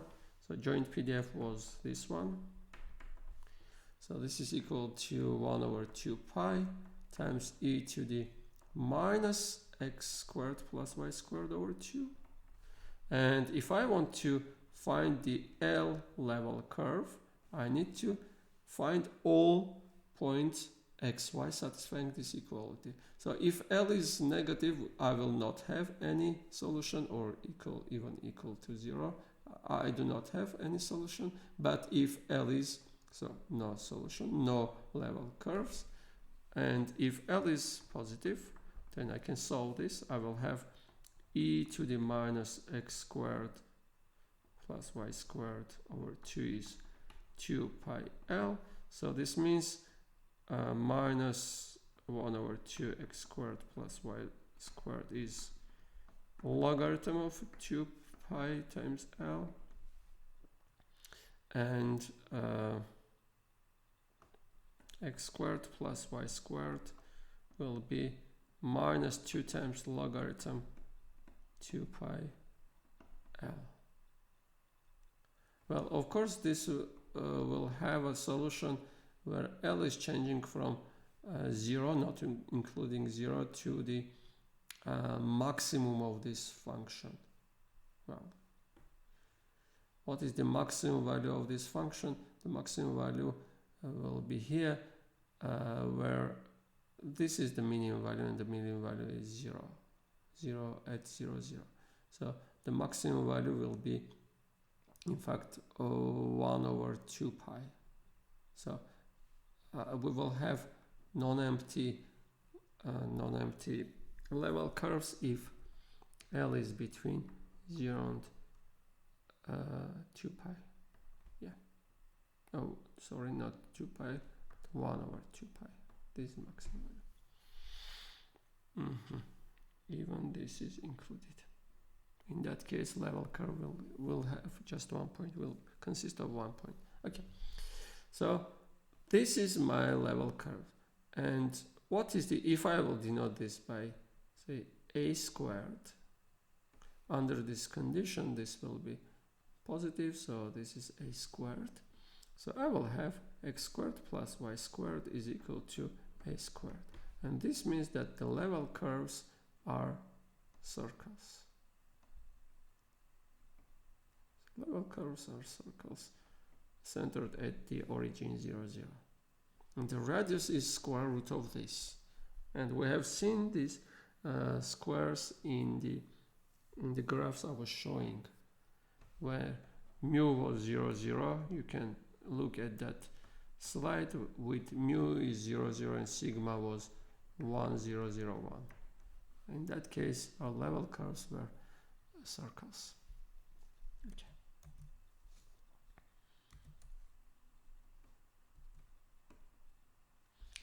Next is mu is 1 minus 2. The mean is at 1 minus 2, and covariance matrix is with elements entries 4, 0, 0, 6. This is symmetric positive definite. Symmetric is obvious. And why is it positive definite? Because the leading first order leading principal minor is 4, which is positive. The second order leading principal minor is this determinant, which is 24. It is positive again. So we have symmetric positive definite.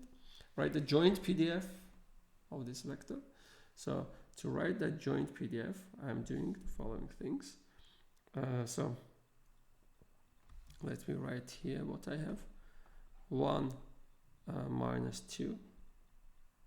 And sigma is 4, 0, 0, 6. So I need to calculate different things. First, I need to calculate the determinant of 2 pi sigma.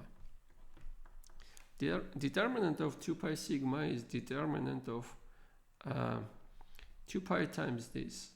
So let me write in this way. 0, 2 pi times 0, 2 pi times 0, again 0, 2 pi times 6, 2 pi times 6, I'm writing in this way. And this will give this times that. So 2 pi squared times 4 times 6, so 24. Okay, I will take square root out of this. I will take square root out of this. Okay, so this is the first thing. The second thing is to calculate the inverse of sigma. So how to calculate the inverse of a two-dimensional matrix? Well, we have this kind of formula, easy formula to calculate in general case the inverse of two-dimensional A, B, C, D, two-dimensional matrix, non-singular matrix, so determinant is not zero. So we are doing the following.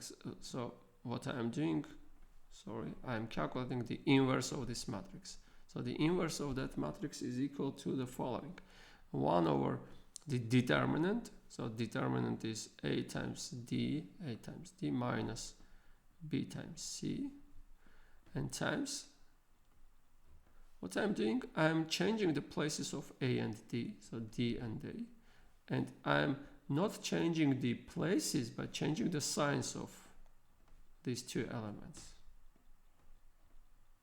of these diagonal elements. So AD, I'm changing the places, D here and A here, and here I'm keeping the places but placing minus sign, negative sign to these two elements, and this is the inverse of that matrix ABCD, two-dimensional matrix. Okay, so let me erase this part and use that formula. In fact, for diagonal matrices, no need to use this formula. You can easily calculate that inverse. Okay, but I will do that with that formula. So the determinant is 24. So 1 over that determinant times, what I'm doing, I'm changing the places of this. So 4, 6. I'm changing the signs of this. I'm getting minus 0, which are 0, 0.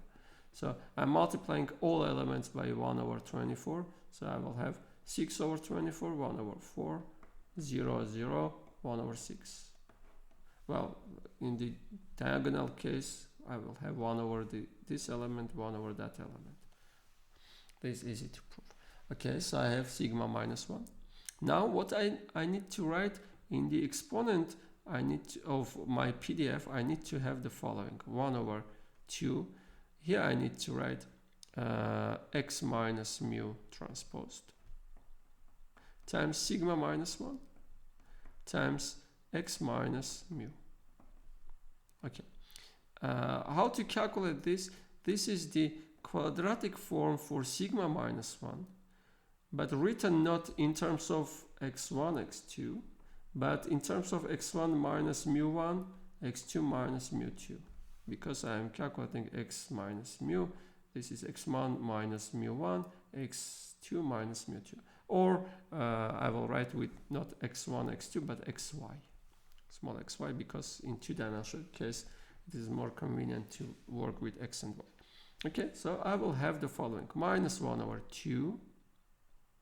So quadratic form of this, I'm multiplying this with x minus mu1 and y minus mu2. So x minus, this is my vector.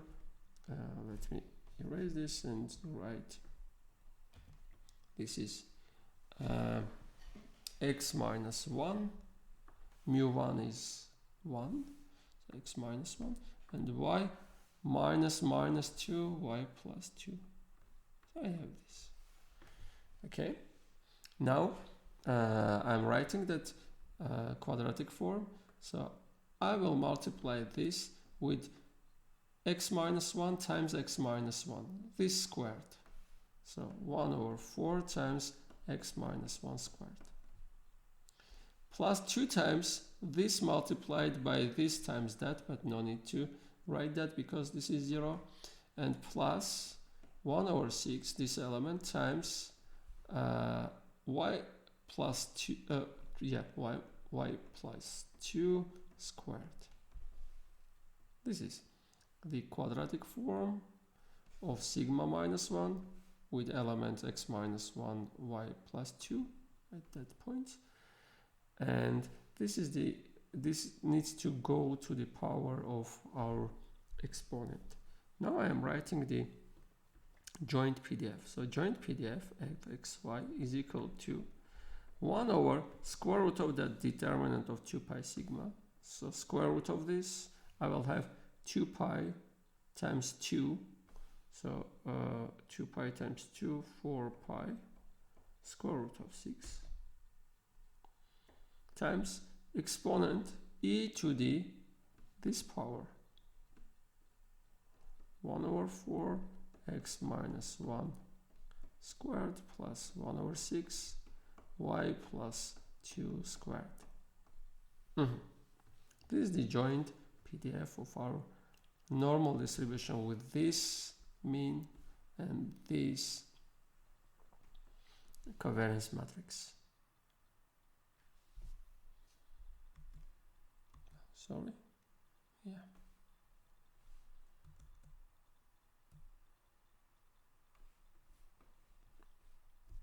I need to erase some part, maybe I will erase this part.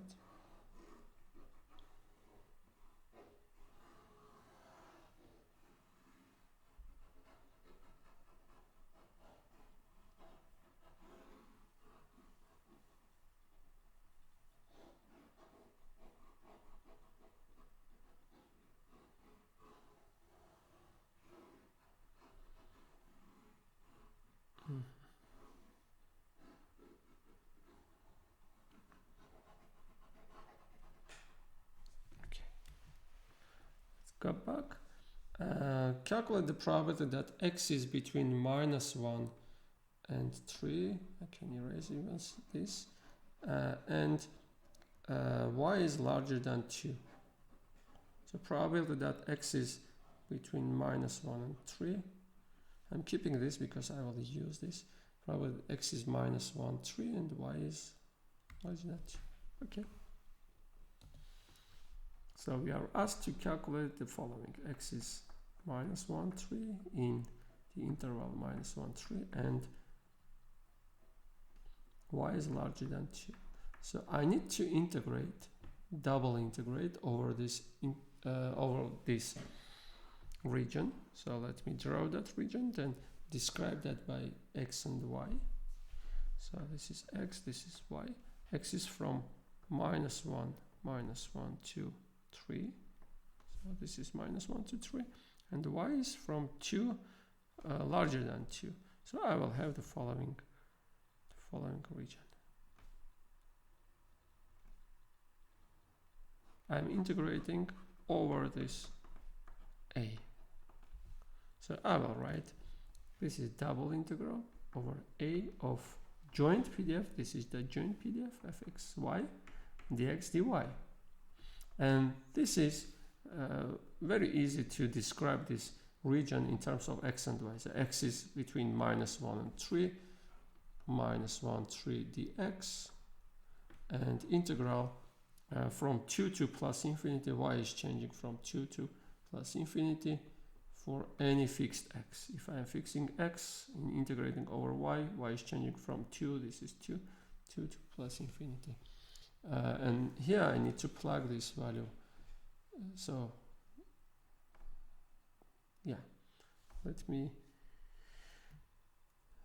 write 1 over 4 pi times square root of 6 times e to the -1 over 2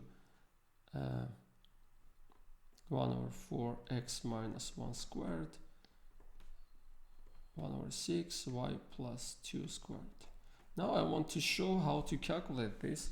Well, in fact, I can separate this this exponent to the product of two exponents. So I will do that. I'm taking this out, 1 over 4 pi square root of 6 integral from -1 to 3. Here I will write the part with x. So I will have e to the -1 over 2 times 1 over 4 times x minus 1 squared dx times integral. So this, well, I have something like this, e to the a plus b. So I'm writing e to the a times e to the b. This part depends only on x, and I am integrating with respect to y, so this goes out. That was my first term, this term. And what I have here, so let me erase this. And under the integral, I will have, well, this was here, written here, so I have e to the just minus 1 over 2 minus 1 over 2 times 1 over 6 times y plus 2 squared dy. Okay, so I need to calculate this integral. Let me express that. I want to express this in the following form. So I'm taking some part of this coefficient and I'm giving that to this integral, and the other I'm giving to this, and I'm bringing to calculation of these integrals to calculation of probabilities with normal distributed random variables. And we can use some software, or we can use tables even to calculate these probabilities. Let me show how to do that. So I'm writing the first integral. By the way, here this integral is with respect to y. If I will integrate, I will just get number. And here, if I will integrate, I will get just number. So no need to do iterated integration, in fact, because if I will calculate this, I will not obtain something from x to plug here and then to calculate. So I can calculate separately with these integrals. Okay, to calculate this, I am thinking like this. So let me represent as a normal PDF here. So I have something like this. Minus 1 over 2 x minus 1 squared over 4, or 2 squared. And integrated from minus 1 to 3. Okay, I'm thinking like this. This is exactly the exponent from the PDF of normal distributed random variable with mean. So mean is well, let me write normal with mean 1, and variance is sigma squared is 2 squared.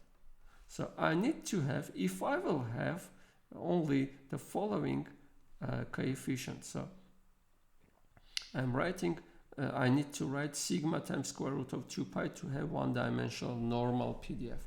So sigma is 2 here, 2 times square root of 2 pi. If I will use this, then this part is exactly the PDF of this random variable. Okay, so I have separated, and this can be written as a probability with this normal. Now let's take care of this. I'm doing the same thing with that. So integral from 2 to plus infinity.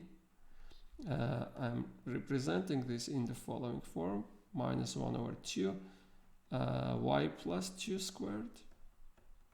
This is y. And over square root of 6 squared. Well, this is 6. This was 6. Okay. Now thinking like this, this is almost the PDF of normal with mean minus 2 and a variance 6. So this squared. Okay. What is missing? Missing some constant, and that constant is 1 over sigma. Sigma is square root of 6 times square root of 2 pi. Okay. In this case, this will be exactly the PDF of this normal with mean minus 2 and square root of sigma squared. Okay, let's see. We had this. Let's see what is missing here, if everything is okay or not. If I will multiply this by that, I will have 2 pi, square root of 2 pi, square root of 2 pi. That means 2 pi, and 2 here, 4 pi, and square root of 6 is here. So everything is correct, no need to add any coefficient anymore. So this was decomposed into 2 integrals. Okay. Now, what is nice, I can write this integral in the form of a probability, and I want to do that. So I will erase this. upper part and write that in the form of probability. Write the integral in the form of probability. So not only integrals are helping to calculate probabilities, but probabilities are helping us to calculate integrals in this case. So I'm continuing from the upper part, so I'm continuing from this part. So this is equal to probability that random variable x is between -1 and 3 times, this is the probability that y random variable y is larger than 2, because we are integrating over 2 plus infinity, where our x is normal with parameters 1, 2 squared, and y is normal with parameters -2 and 6. Well, this is the variance 6. Okay. And we know how to calculate probabilities concerning one-dimensional normal random variables, either by using software or we can use tables even to calculate this. So at the end, after calculating this product, I will obtain that value for my probability requested in the problem. Okay, so this much. I'm erasing the upper part because I have another problem to solve here.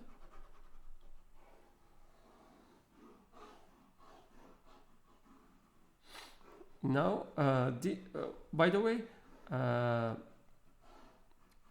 let me explain this result in other way. Well, we know that the marginals of normal distribution, bivariate normal distribution, are again normal, and we know the parameters.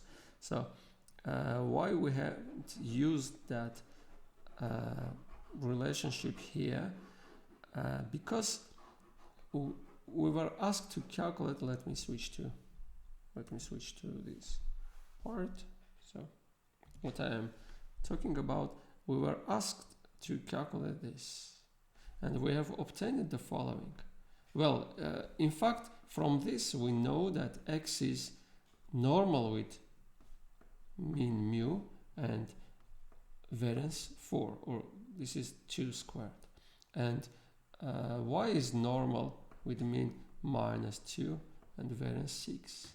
Well, we have obtained this just a few seconds ago, but what is important, we have obtained that this is equal to probability that x is between -1, 3 times the probability that y is larger than 2. So this means that we have proved that this event and that event are independent, because we have calculated the probability that this and that holds, and we have obtained the probability that that holds and that holds, the product of these two probabilities. This means that these events are independent. In fact, because of this, we will obtain later, when we will define independence of random variables, we will obtain that this x and y are independent.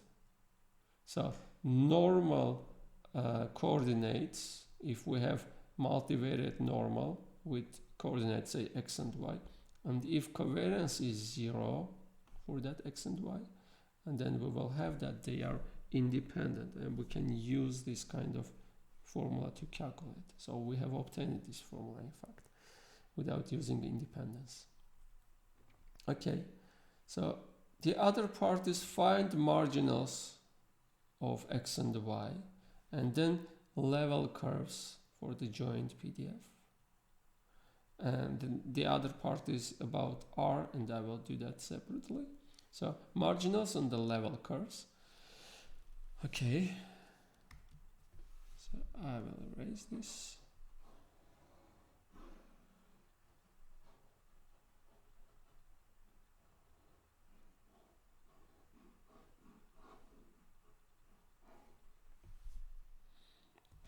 So first let me find marginals. So how to find marginals? I need to integrate from minus infinity to plus infinity my joint PDF with respect to y, integrate out that y.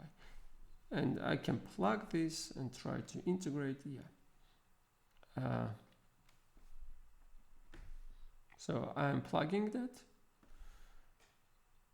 So 1 over 4 pi square root of 6 integral from minus infinity to plus infinity of e to the minus 1 over 2 times 1 over 4x minus 1 squared. I'm writing as a product this e to the minus 1 over 2 minus 1 over 2 times 1 over 6 times y plus 2 squared dy. And because this is independent of y, this will go out. So I will have e to the, I'm not writing the coefficient yet, 1 over 2 times x minus 1 squared over 4 times integral from minus infinity to plus infinity of this e to the minus 1 over 2 y plus 2 squared over 6 dy. Now I'm thinking like this. Let me make this. This is almost a PDF of normal, but some coefficient is missing. Let me make that to be a PDF. So this is the normal PDF of normal with mean minus 2, and variance is 6. So square root of 6 squared. So this is the standard deviation. So I need to multiply 1 over sigma times square root of 2 pi. This is the coefficient missing for the PDF of this random variable. Okay, now I know that the integral of that PDF is 1. So this is equal to 1. Okay, what remains here? Because I had 1 over 4 pi square root of 6 already included here. Square root of 2 pi is here. So I need to have 1 over, what is missing? Yeah, 2 times square root of 2 pi. If I will multiply this by that, I will have 2 times 2 pi, which is 4 pi square root of 6. Okay, so because this is 1, I will have 1 over 2 times square root of 2 pi times e to the minus 1 over 2 x minus 1 squared over 4. And you can see that this is exactly the PDF of normal. Mean is 1 and variance is 4. So I'm obtaining that my x is normal 1, 2 squared. Well, we have proved this. Well, we knew that x is normal with 1, 4 and y is normal with minus 2 and square root of 6 squared. This was the proof of this part. Okay, and what about level curves? Level curves are easy. So I need to write this is equal to L, solve this, and obtain that curves, well, let me do that here.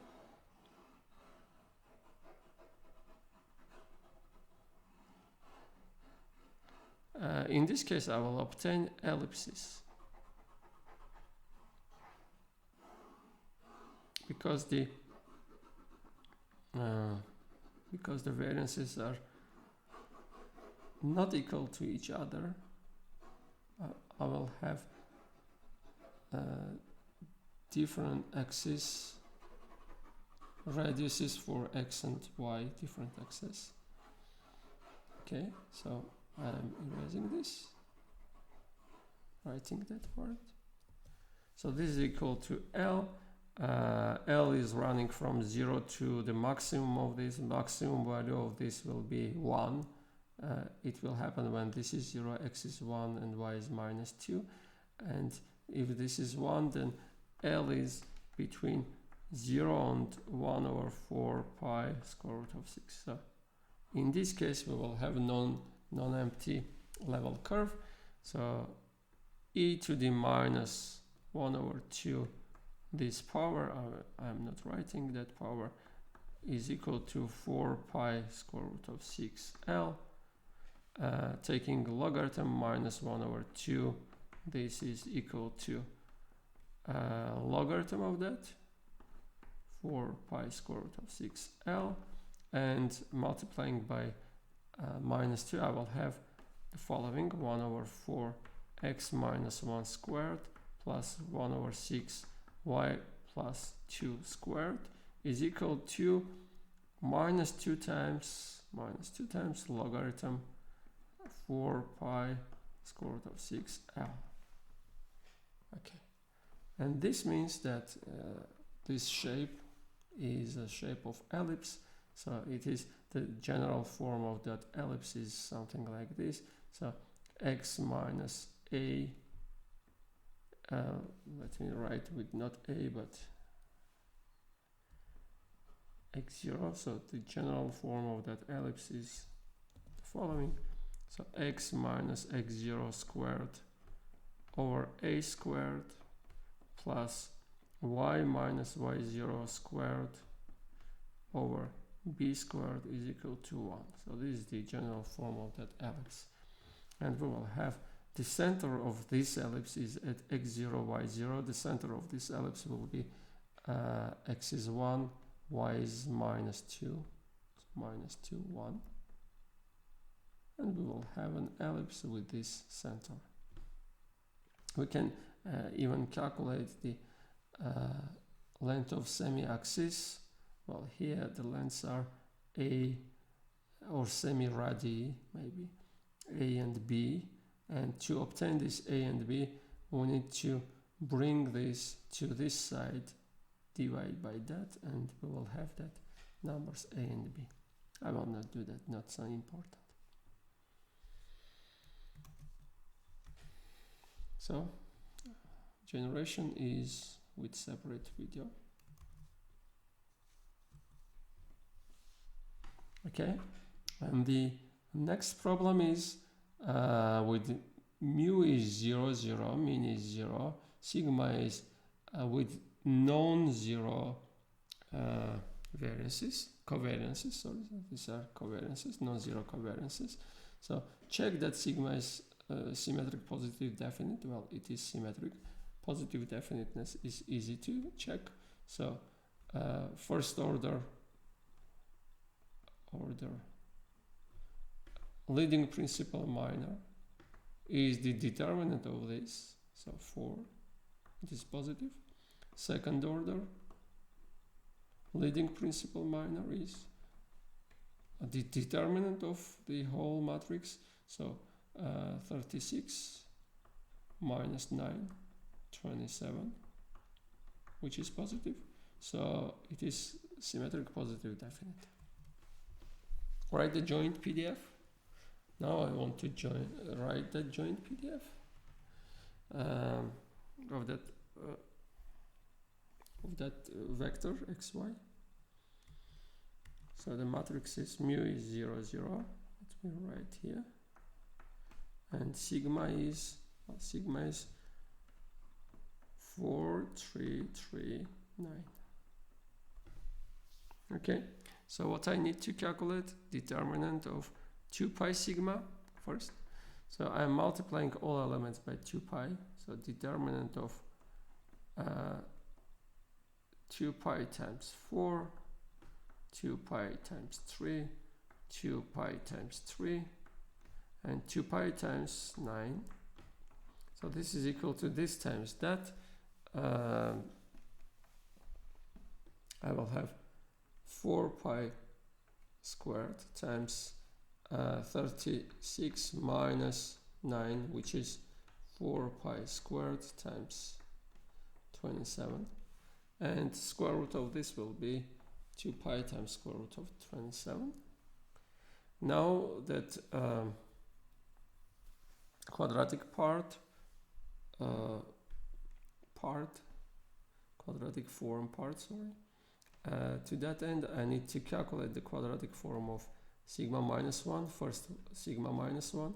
So 1 over the determinant is 27, we've calculated that, and I'm multiplying by the following. So I'm changing the places of these diagonal elements, so 9, 4, changing the signs of these elements, minus 3, minus 3. And now I can calculate that matrix. 9 over 27, so 1 over 3, minus 3 over 27, minus 1 over 9, the same here. So the inverse of a symmetric matrix will be again symmetric. So now 4 over 27, 4 over 27. This is our inverse matrix for this sigma. Now I need to calculate the following: minus 1 over 2 times x minus mu transposed times sigma minus 1 times x minus mu. This is times. Okay, so mu is 0, so no need to take out. So I will write x here, x here. X is in fact here. X is two-dimensional. I need to write x1, x2, or just small x and y. Here I will use x and y because this is two-dimensional. Okay, and this will be the following. So I'm constructing the quadratic form of this matrix with coordinates x minus 0 and y minus 0.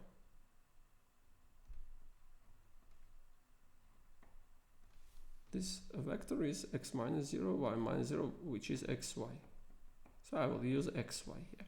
So 1 over 3 is multiplied, 1 over 3 is multiplied by x squared, so x times x, x squared, minus 2 times 1 over 9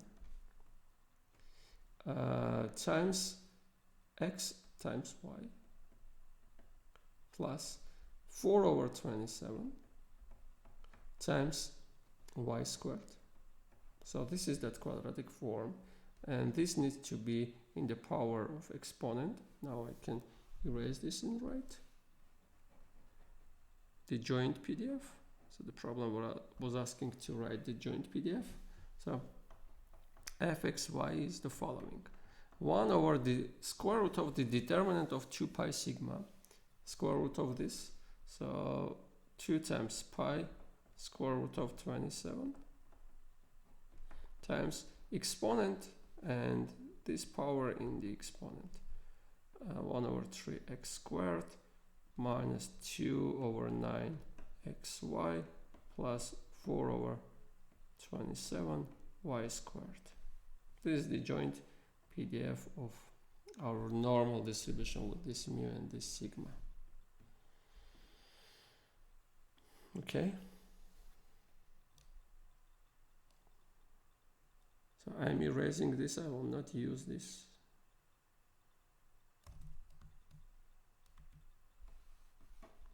Okay, express the probability in the form of a double integral. Absolute value of x plus absolute value of y is less than 3. Okay. So we want to express this in the form of integral. So first the region. So I need to draw the following region in the xy plane. And because our joint PDF is non-zero everywhere, the support is the whole plane, so nothing to intersect with.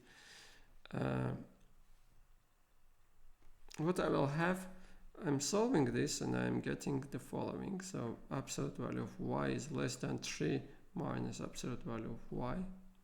And this means that y is between 3 minus absolute value of x and minus 3 plus absolute value of x. Okay, in fact, from here we have that x, absolute value of x and absolute value of y are both less than 3.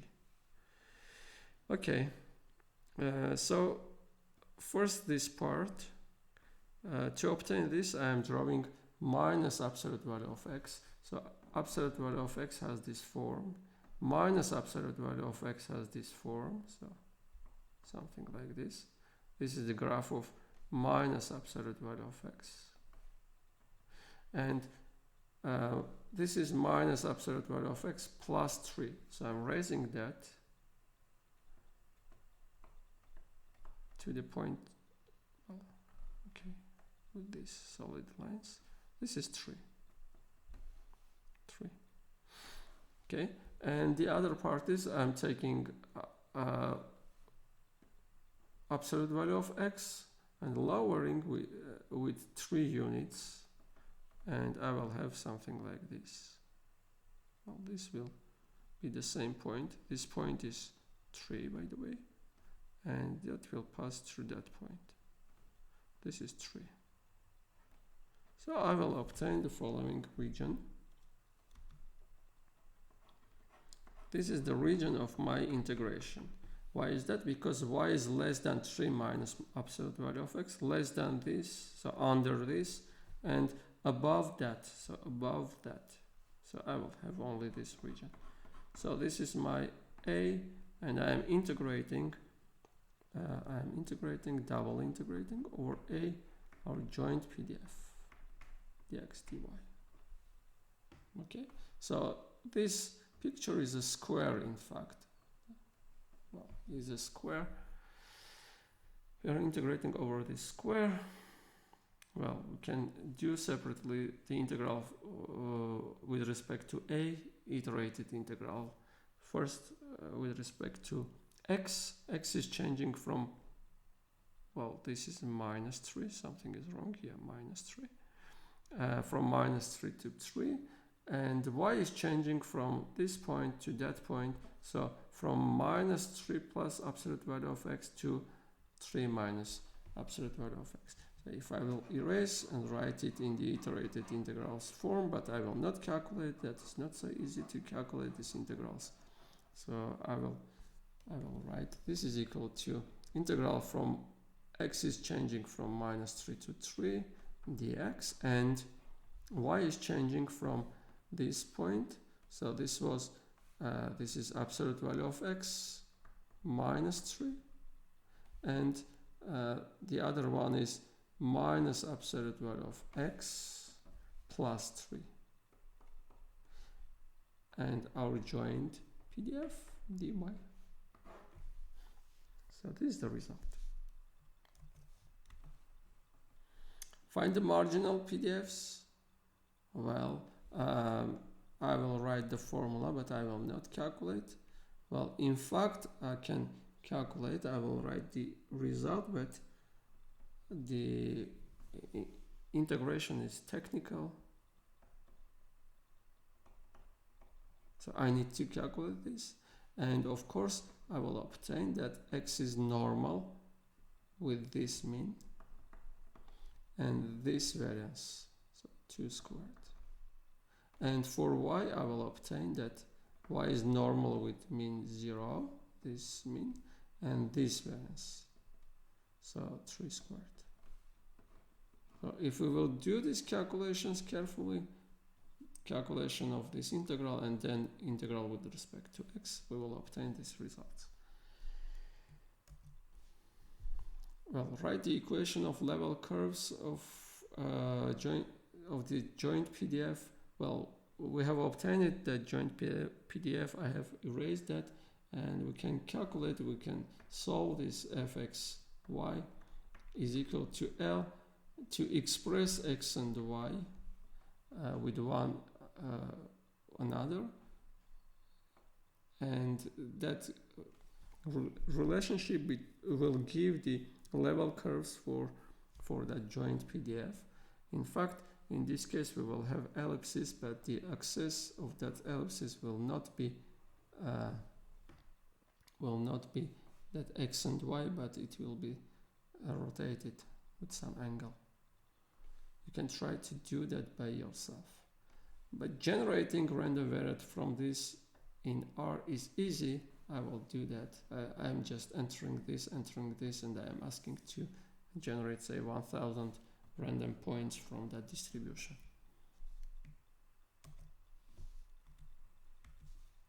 Yeah. Now, about the multivariate normal distribution, n-dimensional, generalization of two-dimensional and one-dimensional case. So for that, to define the multivariate normal distribution, we need to have a mean vector, n-dimensional vector. So this is mean mu. It has n coordinates. And we need to have covariance matrix, which is a symmetric positive definite matrix of this form. So symmetric means that sigma ij is equal to ij. Sigma ji for any I and j. And positive definite means, say, that all eigenvalues, it is symmetric, and all eigenvalues are positive, or leading principal minors, all leading principal minors are positive. So what are the principal minors? So this is the first principal minor, this number or the determinant of this one-dimensional matrix, submatrix. So second order leading principal minor is the determinant of this matrix. So let me erase unnecessary part. So this is the determinant of this 2 times 2 matrix is second order leading principal minor, etc. So what will be the last leading principal minor? The last principal minor will give the total determinant. So first order, second order, third order, etc. Nth order leading principal minor is the determinant. If all that leading principal minors are positive, then we have positive definite matrix. Okay, so we have mu, we have sigma, and we are defining in a similar way to two-dimensional case, exactly in the same way. In fact, x, which has coordinates x1, x2, xn. Our random vector x has a multidimensional normal or Gaussian distribution with mean mu and covariance matrix sigma, and we will write in this way: if the joint PDF of x is given by this times that. Well, this is the formula, exactly the same formula like in two-dimensional case, but here now in this case sigma is n times n matrix, n-dimensional matrix, n times n matrix. X is n-dimensional vector with coordinates x1, x2, xn, and mu is n-dimensional vector again, mean vector with coordinates mu1, mu2, mu_n. So this will give quadratic form for sigma minus 1, the inverse of sigma, and we need to take that to the power of exponent. And this is the PDF. Okay, and one important fact: if x is normally distributed with mean mu and covariance matrix sigma, then its coordinates, its marginal distributions will be normal distribution again. So the mean of normal random variable xk will be mu k, and sigma kk, that diagonal element in our covariance matrix sigma, will be the variance of xk. So this much. Thank you. Bye.